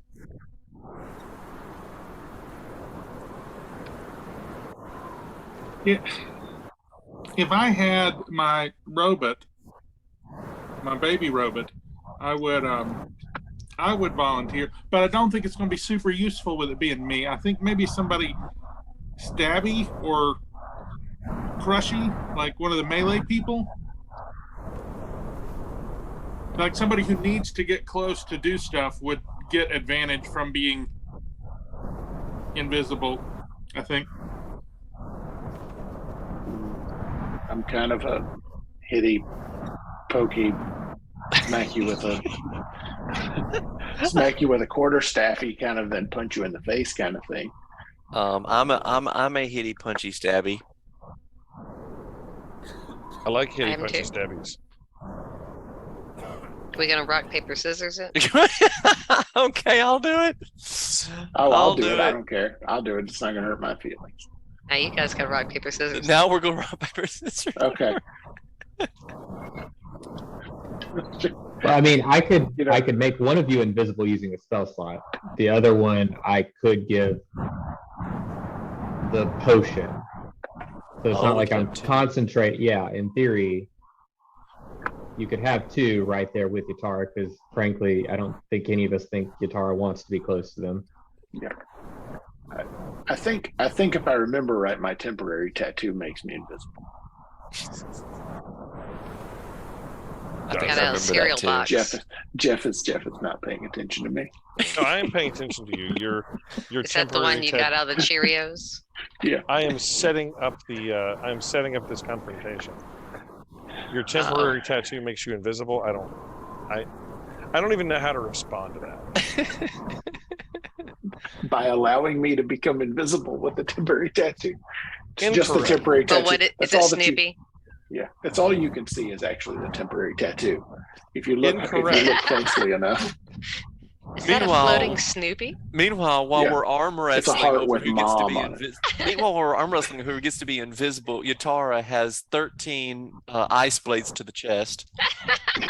No, there's no ice blades to Yatara's chest. Sethek is walking by To his himself. back. You followed him around the alleys, and he sort of is looking around, peering around corners, looking very suspicious as you have sort of been tormenting him in his head the entire time. Yatara, you're following. Are you going to make yourself known? What are you? And I moved your characters on accident, so everybody can put yourselves back where you're hiding. I'm sorry. Am I invisible yet? Because You are not invisible. You do not have a potion of invisibility. Can you go ahead and make us invisible somehow? Yeah, so who wants the potion and who wants to be invisible? I am up ahead, so can you spell slot me? And I'll potion. No, I can't, because spell slot requires me to touch you. Oh, I'll spell slot. Okay. Fine. Then I will. Where are you? You're up near the. I'm okay. up here. So I guess can. Yeah, I will hand to you the potion, Cadillac, and I will walk up to the side and pat Harkus on the back. And I'm concentrating on invisibility. If you attack, you will become visible again.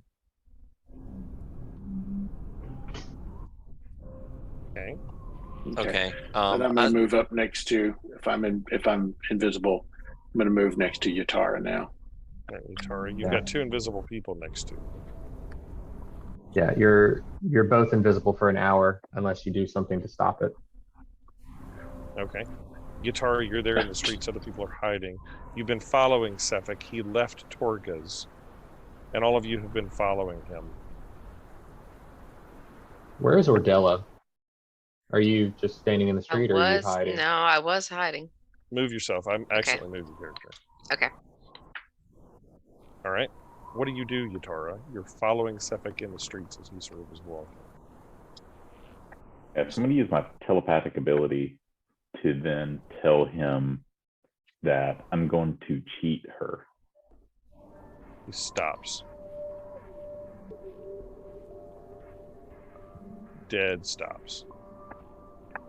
Turns. He laughs. Says, starts walking towards you. Says, you know who I am. What are you going to do? You going to take me to the authorities? I admit it. I killed him. Take me in. Cuff me.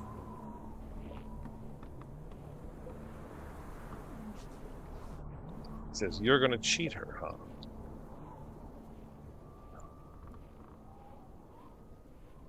There might need to be another sacrifice made, I suppose. And as you do that, in his hand materializes a long sword made out of pure ice. And he sort of laughs and chuckles to himself. And everybody, go ahead and roll initiative. As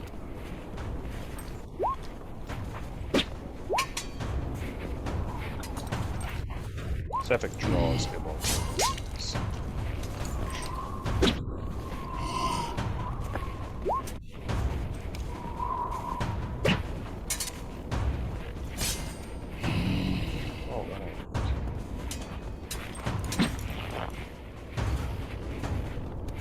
First up in this initiative, and I know it's late, but you can't let this go, right? First up in this is Sefik. Turns at you, Yutara, and he says, I guess she'll have a name. And he stabs you with this longsword made out of ice. Twice. 20 to hit and a crit.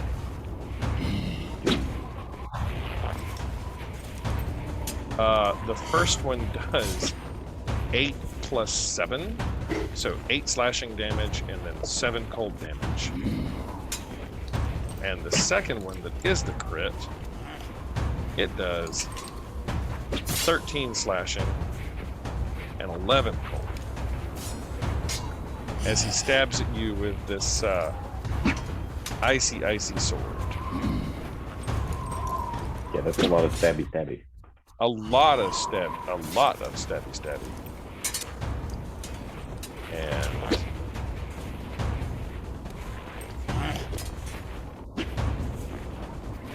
yeah. Up next in initiative is Nordella. Nordella, what are you doing? Right, I'm gonna get my crossbow out and shoot. Alright, so you lean out from the side and shoot with a 7. Melissa continues her streak of terrible rolling. Thanks.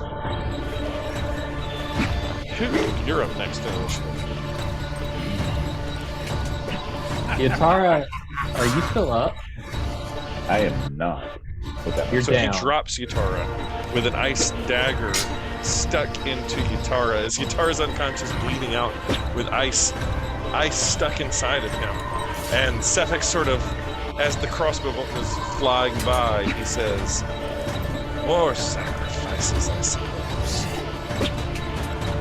Alright, so I will come out of hiding. And that should, I believe, be close enough. Bonus action healing word. Okay. To Yutara. You gain 5 hit points. And with my action, I will pull out my crossbow and I will shoot. Okay.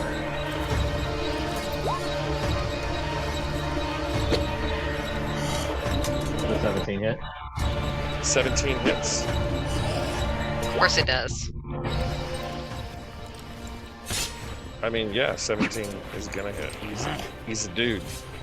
For 4 piercing damage. Sefik takes a crossbow bolt into his shoulder, and you notice that he doesn't seem to bleed all that much. Cadillac, you're up. I am going to make a gamble here because he looks very strange to me. And so I'm going to mutter Sylvanus aid me, and I channeled divinity to attempt to turn the unholy. Okay. As an action, you can censure fiends and undead. And I'm going to make a gamble that he's undead of some description. What does this do? Do undead have to make a save, or is each fiend or undead that can see or hear you within 30 feet must make a wisdom saving throw. On failure, it is turned for 1 minute. Okay. Or until it takes damage. So, basically, I guess I then shout. So you become visible again. Yeah. In the name of Sylvanus. What is the DC? Come to justice. DC 11. So he passes the wisdom save, and he looks up at you, and you can see in his eyes, you can see undeath in his eyes. And he says, "Your God has no power here." That's unfortunate. And Leonard, you're up. All right. I'm going to move out to where I can see, and then... Wait, no, hang on. I pulled up Cyvox instead. I was like, Leonard doesn't have channel divinity.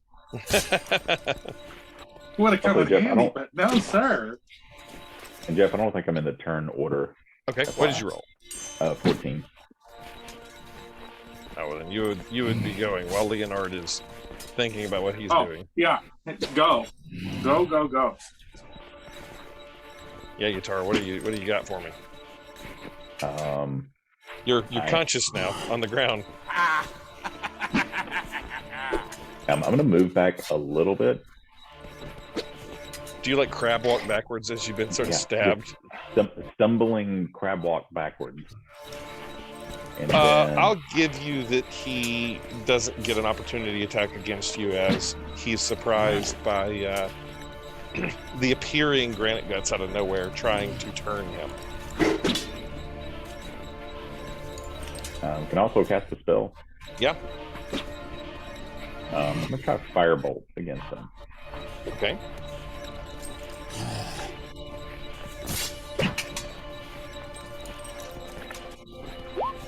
Ooh, that hits.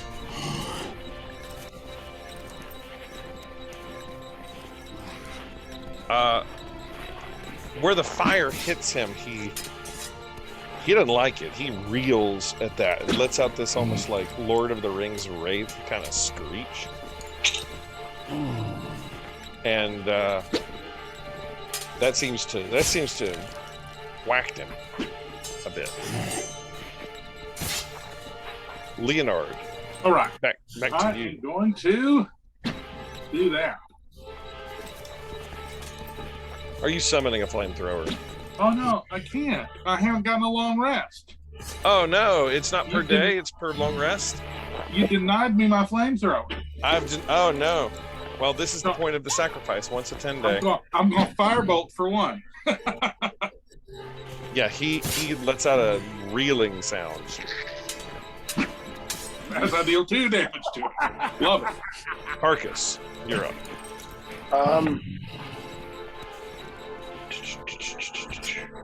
So I'm going to use my Breath of the Dragon.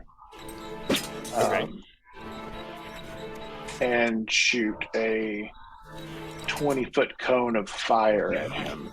Ooh. It's a dex save. So you were gaseous formed and you have reappeared out of gas.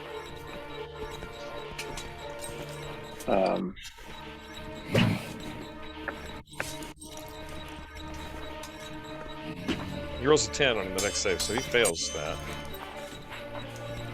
He's gonna take 5.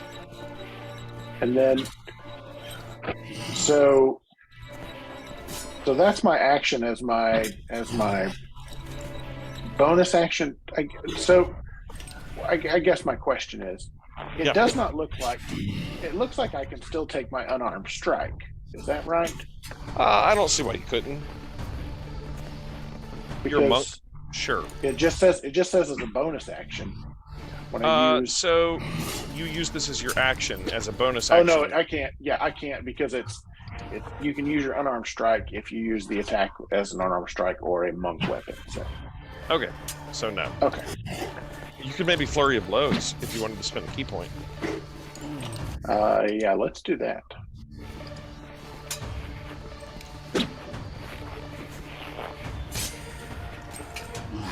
He's up next. That'll hit. And you get 2 of them with Flurry of Blows. Let's do this.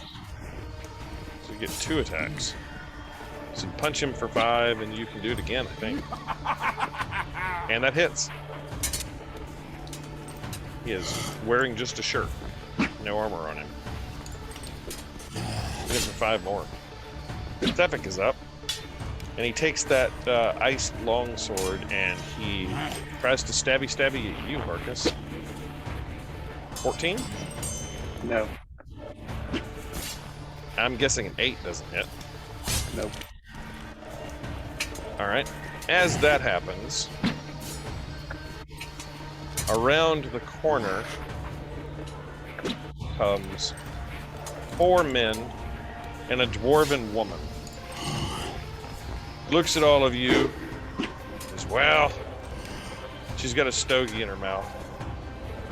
It's a shame that we're gonna have to kill you. You were such good customers. But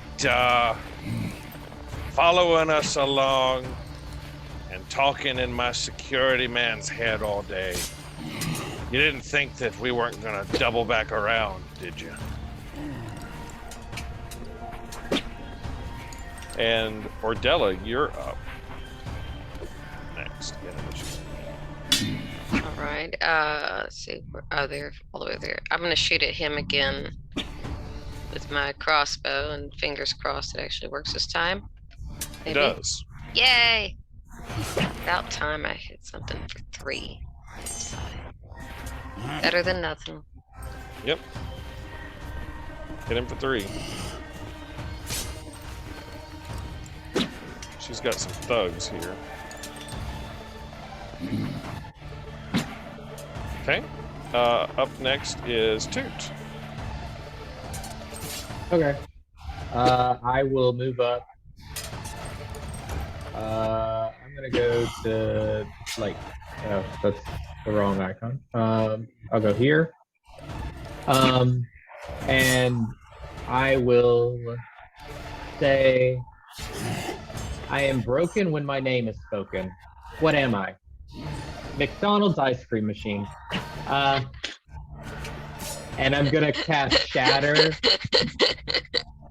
I'm gonna cast Shatter centered on Torga, which I believe should hit all of them. It's a Constitution saving throw from all 5 of them, please.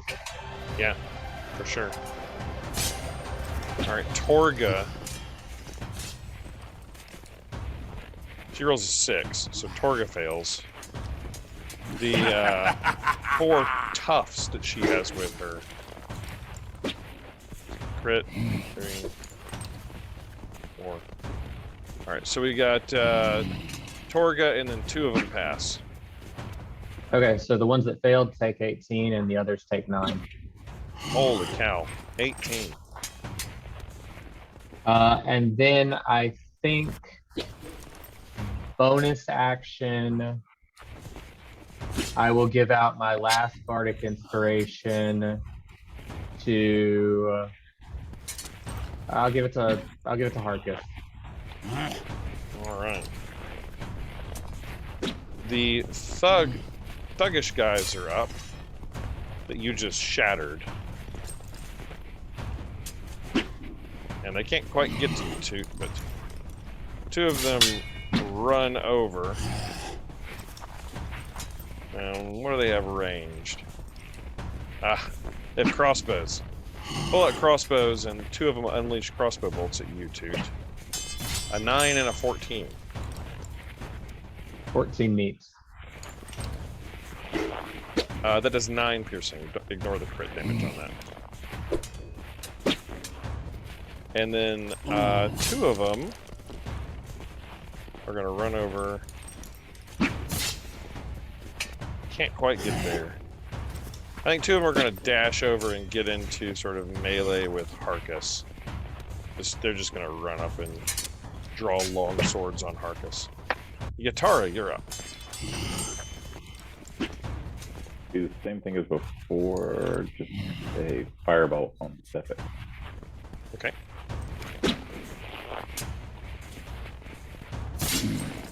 Hits.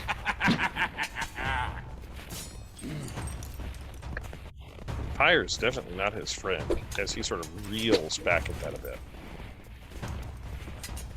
Cadillac, you're up.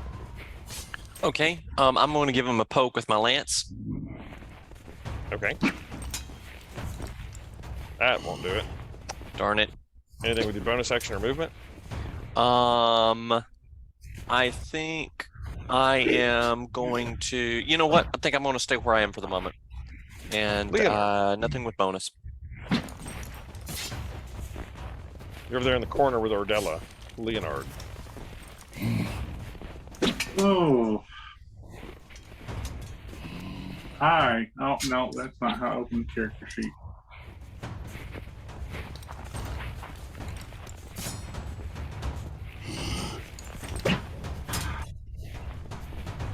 Yeah, I guess I'm going firebolt again. Okay. At, probably at Sepik again. Okay. Everybody's going up. Oh! Nice. Nice. All right, 15 fire damage. Sefik, is spun around backwards by that and seems to sort of, lose his balance sense a little bit. And he lets out this horrific, horrible sound. I remember the vision that I was going to give to Yatara. Oh well, it doesn't matter now. And I'll move up.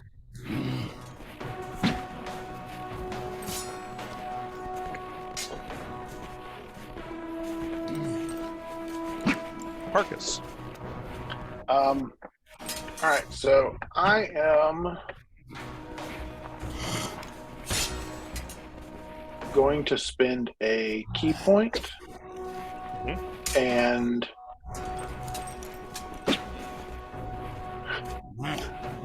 stick with the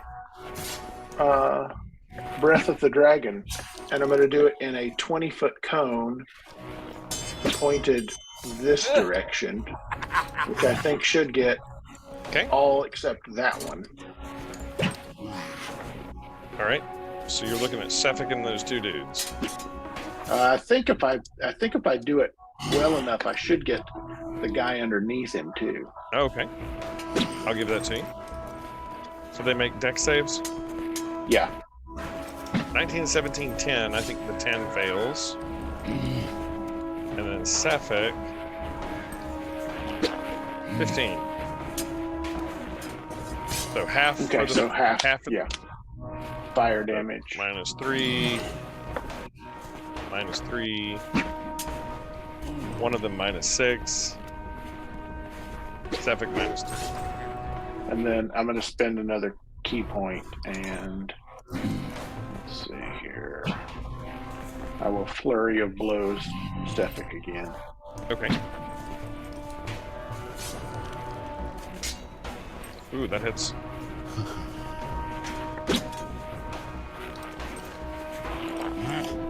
All right.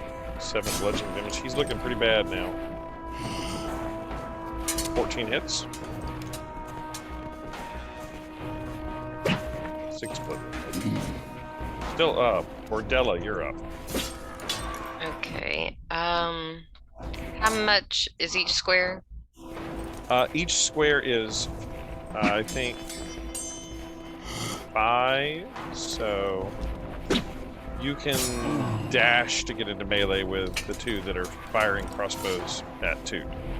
Okay. Or you can run up to about where you could run to about where Toot is with your movement. Okay, I'm gonna run up to about where Toot is, and I'm still gonna be a little far.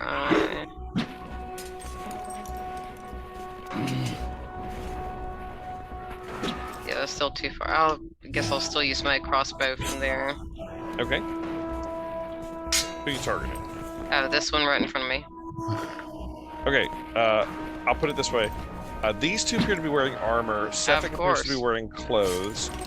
Torga is wearing lighter armor. They're wearing heavier armor. Well, gee. So, you still targeting the heavier armored guys?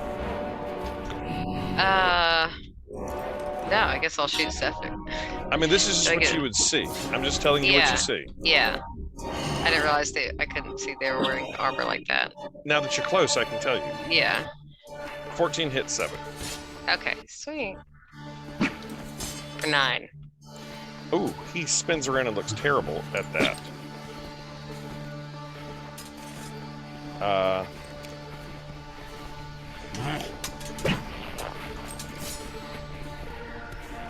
It is Sefik's turn.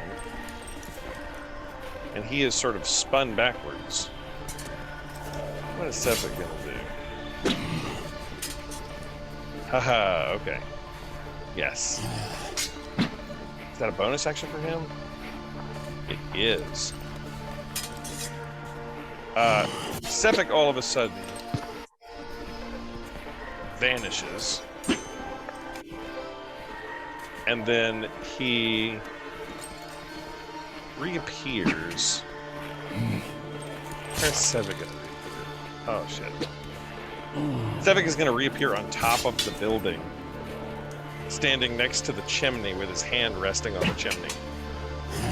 And laughs at all of you as he has disappeared and reappeared. And he opens up his hand and flings down a dagger made out of ice at 5. What's the range on that? Oh, can't hit it. If he's standing there, can't hit it. So he just misty steps up there and laughs at all of them. Torga Icewind is she's gonna stay back a bit. And she's gonna toss a dagger at Granite Guts. 22 to hit Granite Guts with a dagger. That is 5 piercing. Okay. Toot, you're up. All right, Harkus, how are you looking? Fine. Actually, she gets 2 ranged attacks. She's gonna throw another dagger at Harkus. 13, but that misses. Okay, and of the 4 that are closest to me, like who's worse? Or actually, who's best off? Best off is the best off is probably the one that is right down there next to Harkus. The worst looking is Sefik, who has just like landed up on the building up there. But you notice as he's up there, he appears to slowly be like regenerating himself or something. Okay, so being Fey Touch, I'm going to cast a spell without using a spell slot. And the one that is least hurt, that's beside Harkus, I'm going to point at him and I'm going to say the word handstand as I cast command on him. Wisdom saving throw? Yes, it is. Oh, he rolled really well. He rolled an 18. Oh shit! I wanted to see someone in armor do that. Oh, I totally did too. I totally wanted to see that too. That would have been great. Okay. Alas, that doesn't happen. And I continue to back away. It's their turn, and 2 of them are going to run up into melee with Nordella. Of course. And they're going to swing longswords at you. 12 and a 22. 22 hits? Yes, 22 hits. 7 slashing damage. And a 9 and an 11. No. All right. And then 2 of them are going to swing at Harkus. 17 hit. Yep. 7 slashing. 15 hit. Yep. 5 slashing. And then critical fail. and an 8. All right. Yatara, back around to you. Yeah, I'm going to aim at Suffolk, and actually I'm going to do magic missile. Okay. Describe to me how you assassinate Suffolk on top of the building as he misstepped up there. Nice. So everyone else just sees a basic magic missile, just nailing him against the chimney. But in my mind, it is magical and rainbows just firing out of my hand as he explodes into glitter and sparkles all over the rooftop. You're in like hallucinatory magical unicorn land. As the magic missile strikes him, you see like rainbows fly out of him. What everybody else sees is this horrific spirit like exit his body through his mouth and like vanish into the aurora that is above in the sky. And the body of Sefik Keltro tumbles down off the building, landing on the ground. Next to him is what looks like a longsword made out of ice.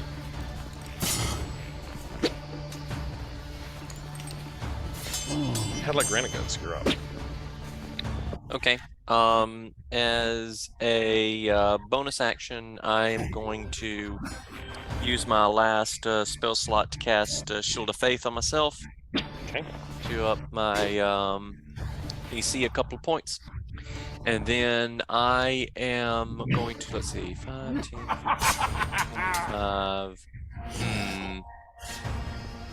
5. I am going to get a bit closer to our dwarf friend here, and then I'm going to fling a javelin at her.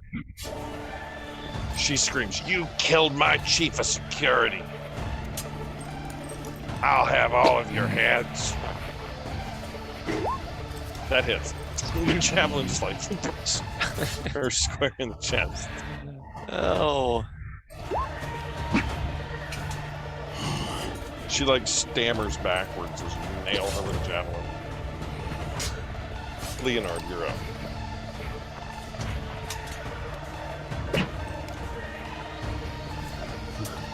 You're muted, Kenny. I know we're running late, I'm sorry. No, that's fine. You guys go shopping. He's gonna run up to here. Oh, hang on, let me see. Let me see what the radius is on this. On this Nordella assassinating bomb that you're going to unleash. No, I think maybe here. Yeah, please don't kill me. I'm going to cast Thunder Wave. Okay. 2 of them make con saves.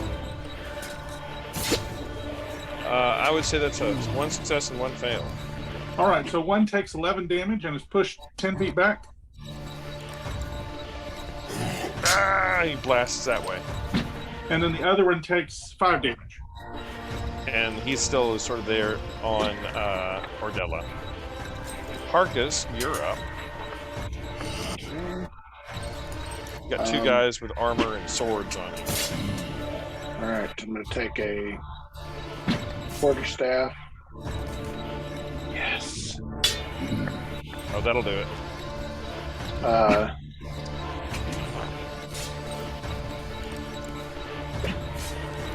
There's no way that's crit damage. Yeah, I didn't roll the crit damage. Just roll it again. Roll twice.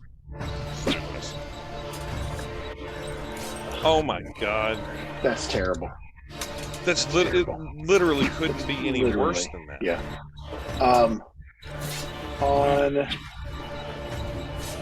Okay, so that one was on this guy. Okay. So I have a... He's sort of a stammering a bit. Okay, so I have a crusher sort of feat or something. Yeah. That, because I had a critical, attacks on him have advantage until the next until my next turn from everybody against that else. creature. All attacks. Yeah. So he sort of is stammered and stunned by your crushing. So he's basically fairy fired. And then I'm going to unarmed strike at the other guy. All right. You just have to tell me my roll 20 is refreshing. 9. That's a miss.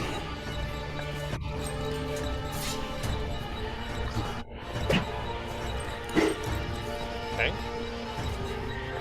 Whoever is up next. I'm sorry, roll 20 is reloaded.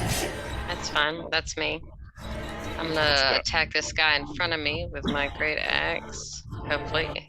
Oh, never mind.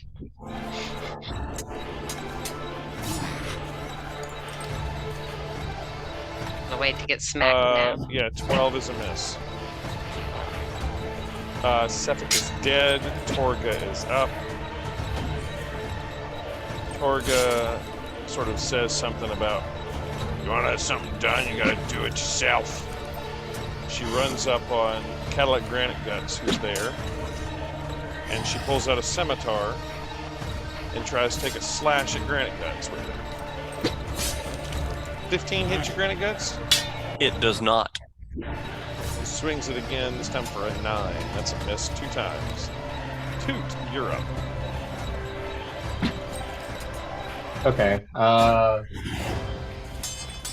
guess when Torga runs up, I will look at her and I will say, "You're old enough to remember when emojis were hieroglyphics," and I will attempt to viciously mock her. It's a wisdom save. She rolls a 15. Okay, she passes. Okay. The thugs are up, and I'm gonna move away again. I'm gonna move here. Go ahead. Two of them go after Nordella, and they each make 2 attacks. So there's 4 attacks against Nordella. Oh, sweet Jesus. 1, 2, Oh. 3, 4. Does a 16 hit you? Yeah. So 3 hit. Ignore the crit damage here. So 8, 14. 14 plus 7. 21. 21 slashing damage to Nordella as 2 guys with swords And I am down. beating on her. Nordella drops unconscious. Guitarra, you're up. I think I'll actually do magic missile to Torga. Okay.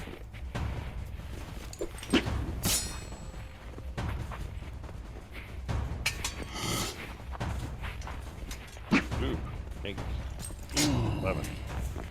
Man. It's a pretty good rolling. Torga stammers backwards and kind of almost falls over. She's backed off of Granite Guts a little bit.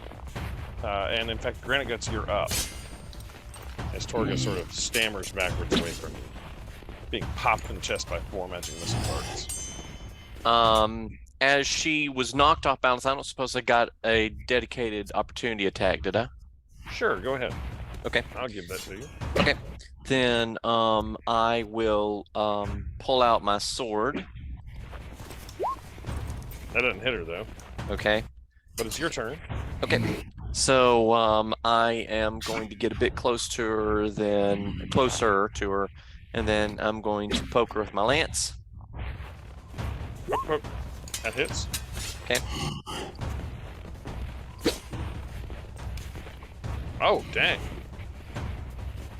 I'm not sure why that fired twice. Sorry. Not a Oh, poke. that's a roll. That's not the damage. Ha ha ha. No, it is 16 piercing. Jeez. Holy cow. Leonard, you're up. It didn't roll twice, All right. Hawkins. That was the damage. How are these guys looking? They look bloodied. They look like they're about to assassinate Nordella. You have advantage on this guy beside me. Yes. He's fairy fired. Nordella looks like she's in trouble. Okay, I'm gonna move to here. Then, and I think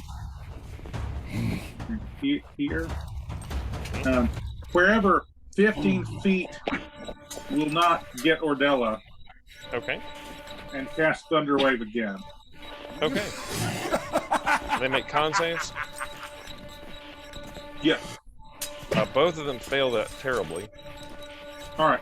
6 thunder damage, and they're pushed 10 feet away. Yeah. They both go flying off of her. I'm gonna roll their knocked prone.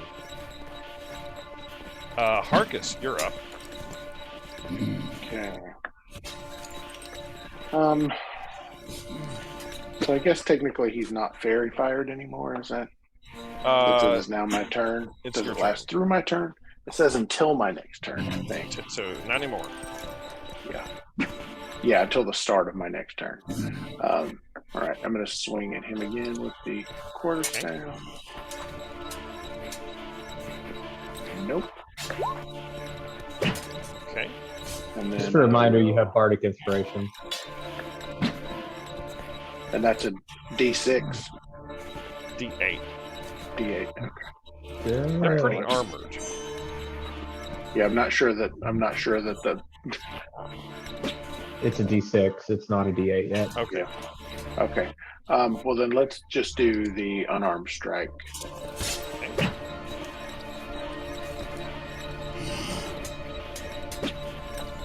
That fared better.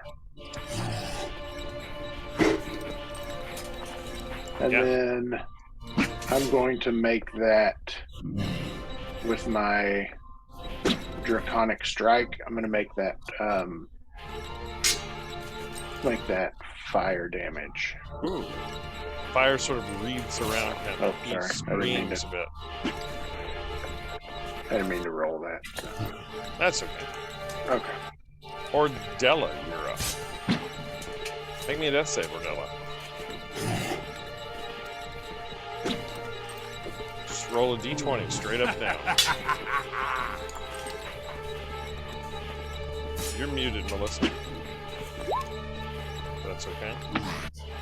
Oh, no. No. That's 2 failed death saves. Yeah. So Nordella starts, just like what happened to Madison's character. Yeah. Nordella starts to slip into death as she now marks 2 Sweet failed cold death saves. grasp of death. Yeah, Torga Icewind is up, and Torga's gonna step forward and try to slash her scimitars at Granite Guts. A 20 hits you. It does. For 6 slashing damage. A 15 misses. And you said that was 6? 6. Does a 15 hit you, Granite Guts? It does not. Alright, 2, you're up.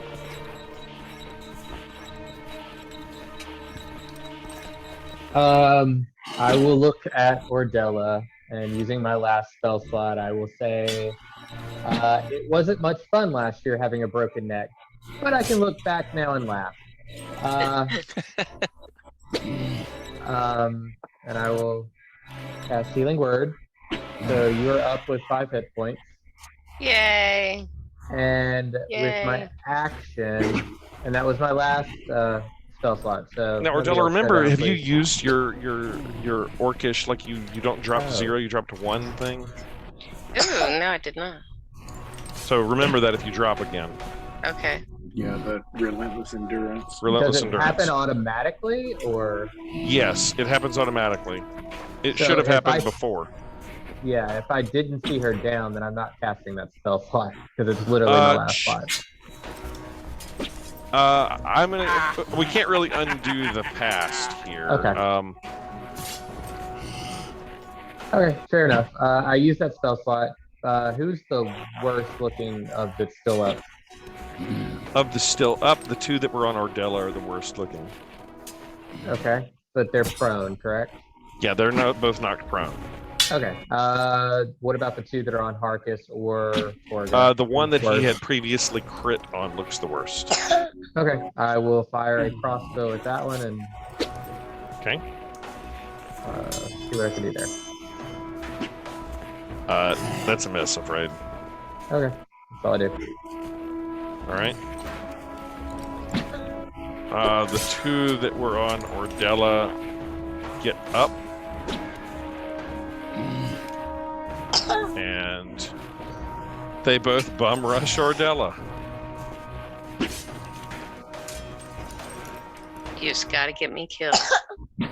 You know, you're the only person there, and it's their turn. Or you're on the ground, actually.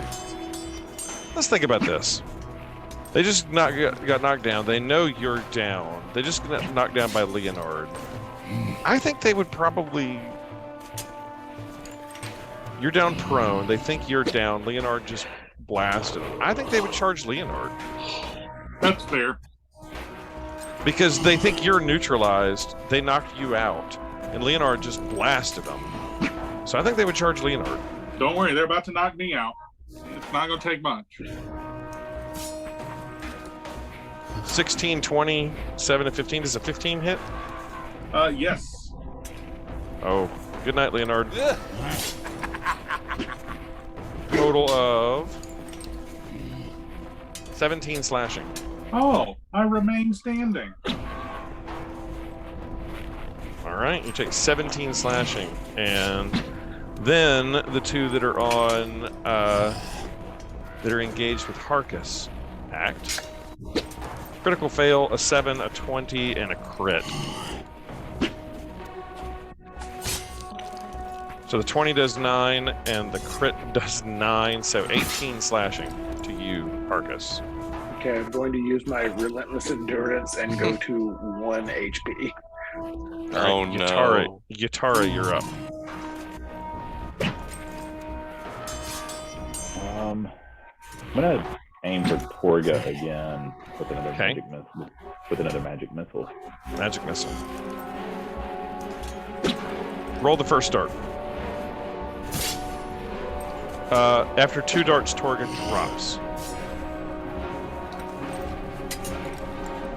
Where are you sending the other 2 darts? The other 2 towards the weakest one. That'd be this one on Leonard. Yeah, the one on Leonard. That one. Drops.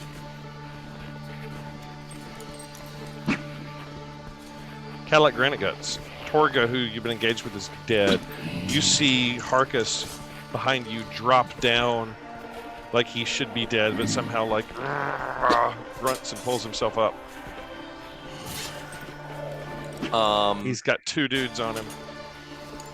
I am going to move in the middle of these 2 guys and swing my longsword at this guy.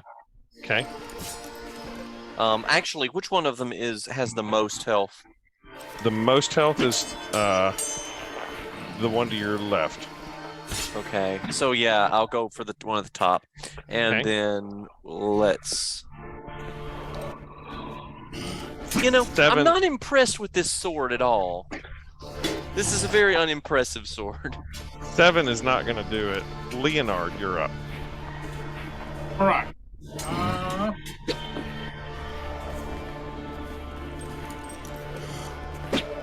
I'm going to cast. Actually, no, I'm going to cast Shocking Grasp. Okay, you run up and grab this guy and you're going to electrocute him with your battery cells. For 1. He's wearing metal armor. He's going to take 2. All right. Just... Harkus, you're at 1 HP. Granite Guts is trying to aid you. I could do the prudent thing and drink a healing potion. You did buy 2 healing potions, didn't you? Or someone did. Yep, I've got some. Or I can just wink at Granite Guts, look down at my healing potions, and then swing a quarterstaff. Hey, pour this down my throat when I die. Okay. That's a big old miss. And then I will. Let's see. I will spend my last key point to Flurry of Blows. I'm sorry this has run so late, guys. I just can't end it, though. Yes. Oh, come on. Yes. Nordella, you're conscious. This guy just tried to kill you. You've got melee weapons. Are you going to end him existence? You're muted. I'm gonna do my best. Great axe to the face. That's a crit. Describe to me how you end that dude. I cut his face in half. It's just you. He just tried to kill you, and you just bring down the axe on top of him. Yes. Totally legit. He's done. It's about time. Any other movement or bonus actions? I'm gonna try to. No, I'm just gonna kind of lay there. You sort of drop down on your knees. Toot, you're up. Okay. Of the two that are left, which one has looks like it's doing better? Better is directly south of Harkus. Okay. I will look at him or them and say, "I'm glad to see you're not letting your education get in the way of your ignorance." And I will cast Vicious Mockery. Critical fail. And it has disadvantage on its next attack. Well, that might be helpful. Because it's up. Going to disadvantaged attack at Harkus. For an 8, a 6, a 10, and a 15. Wow, I think that really helped Harkus a lot there. Yeah, the 15 hits. 15 actually hits? Yeah, it makes 7 slash. Harkus drops down. As I'm falling down, I wink again at Granite Guts. Wink, wink. Granite Guts has his own problems. As this guy swings at Granite Guts with a 9, a crit. Oh no. Hold on a second. How did he get 4? If it's just one of them, how did he get 4 attacks? Oh no, he got 2 attacks, so it doesn't hit you then. Yep, there's not. I kept rolling like there were 2 on you. Only 1 on you. So then you're not down. Okay. But a 9 and a crit, so this one does crit on Granite Guts for the second attack. But it only crits for 7 slashing. Wow, that's about the worst crit it could crit. I disagree. I think that was perfectly fine. Yatara, you're up. The Vicious Mockery really saved Harkus there. So there's only 2 up, right? There's 2 up. Yeah, so I'm going to divide my last magic missile between those 2. Okay.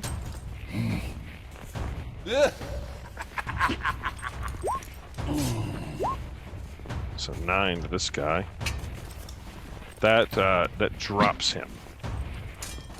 And then 5 to the other guy. He's still up. Granite Guts, you're up. Okay. I am going to I give a scowling look at this longsword that's utterly useless. And I pick up my lance. And we're going to do a poke. That is a hit. See what an infinitely superior weapon the lance is over that terrible longsword of life stealing. 14.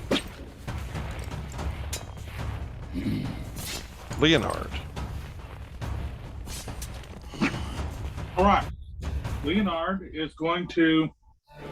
I guess there's just one dude left. Yep, one dude. Leonard is going to firebolt that one dude. That won't do it. No, he's not. Leonard is going to shoot a firebolt off into the sky in celebration. Harkus. I think if everybody just gangs up on this guy, it's probably going to just end him. I think what I would like to do is offer him the opportunity to surrender. He will take that. He will toss down his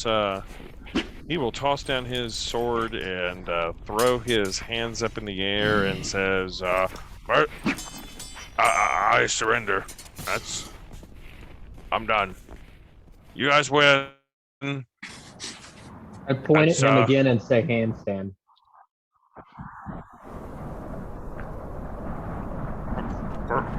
I don't actually have the spell, but he gets down on his hands and starts trying to do a handstand. Okay.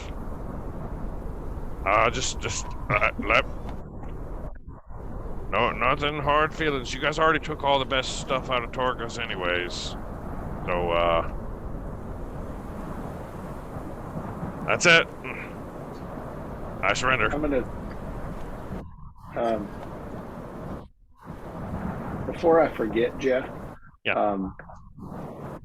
If we get the opportunity, I would like to go back to wherever their wagon full of stuff is. Yeah. And get my whale blubber back. Yeah, Jeff, did we just inherit a caravan? Yeah, I think so. You did. Gore. You did. You've inherited a caravan. And some dogs. And caravan. Yay, puppies. There's like 8 dogs. So, Harkus, before we get too carried away, you need to go over and skin what's his name, because we needed proof. I'm not sure if you want to do a scalping or how this needs to happen. Or you can take a sword. Yeah, we need proof. Harkus, as you go over there, lying on the ground next to the body is a sword that seems to be made out of pure ice. Yeah, or you can take the sword. And his skin. But the sword's ice; it's going to melt. I think we need a scalp. Scalps don't. I feel like I'm going to try and take the sword anyway, and then you pick up the sword, and it does not feel cold in your hand. Okay. It feels like a sword. As he's doing this, I'm just repeating in Stephic's voice, "What are you going to do? Take me to the authorities? I did it. I admit it." In his voice. Yep. And then, is there anything else on him that would be of any use? The thing of most interest is his sword. His sword.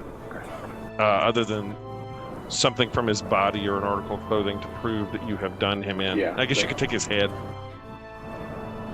Really not into like decapitating him, but yeah, if there's some other sort of, he's got his driver's license. Yeah, that'll work. That'll work. His caravan license. Yeah. You guys sort of have inherited a caravan. Now, whether or not there's anything worthwhile there in dragging it across in a bunch of stolen goods. I'm being summoned to bed. And that's where we'll end it all for everyone. I ran really late tonight, so for everybody, I'm really sorry that we ran so late, but I couldn't end the fight, and you... That was great. You had to go shopping, so... Thanks for not letting me die.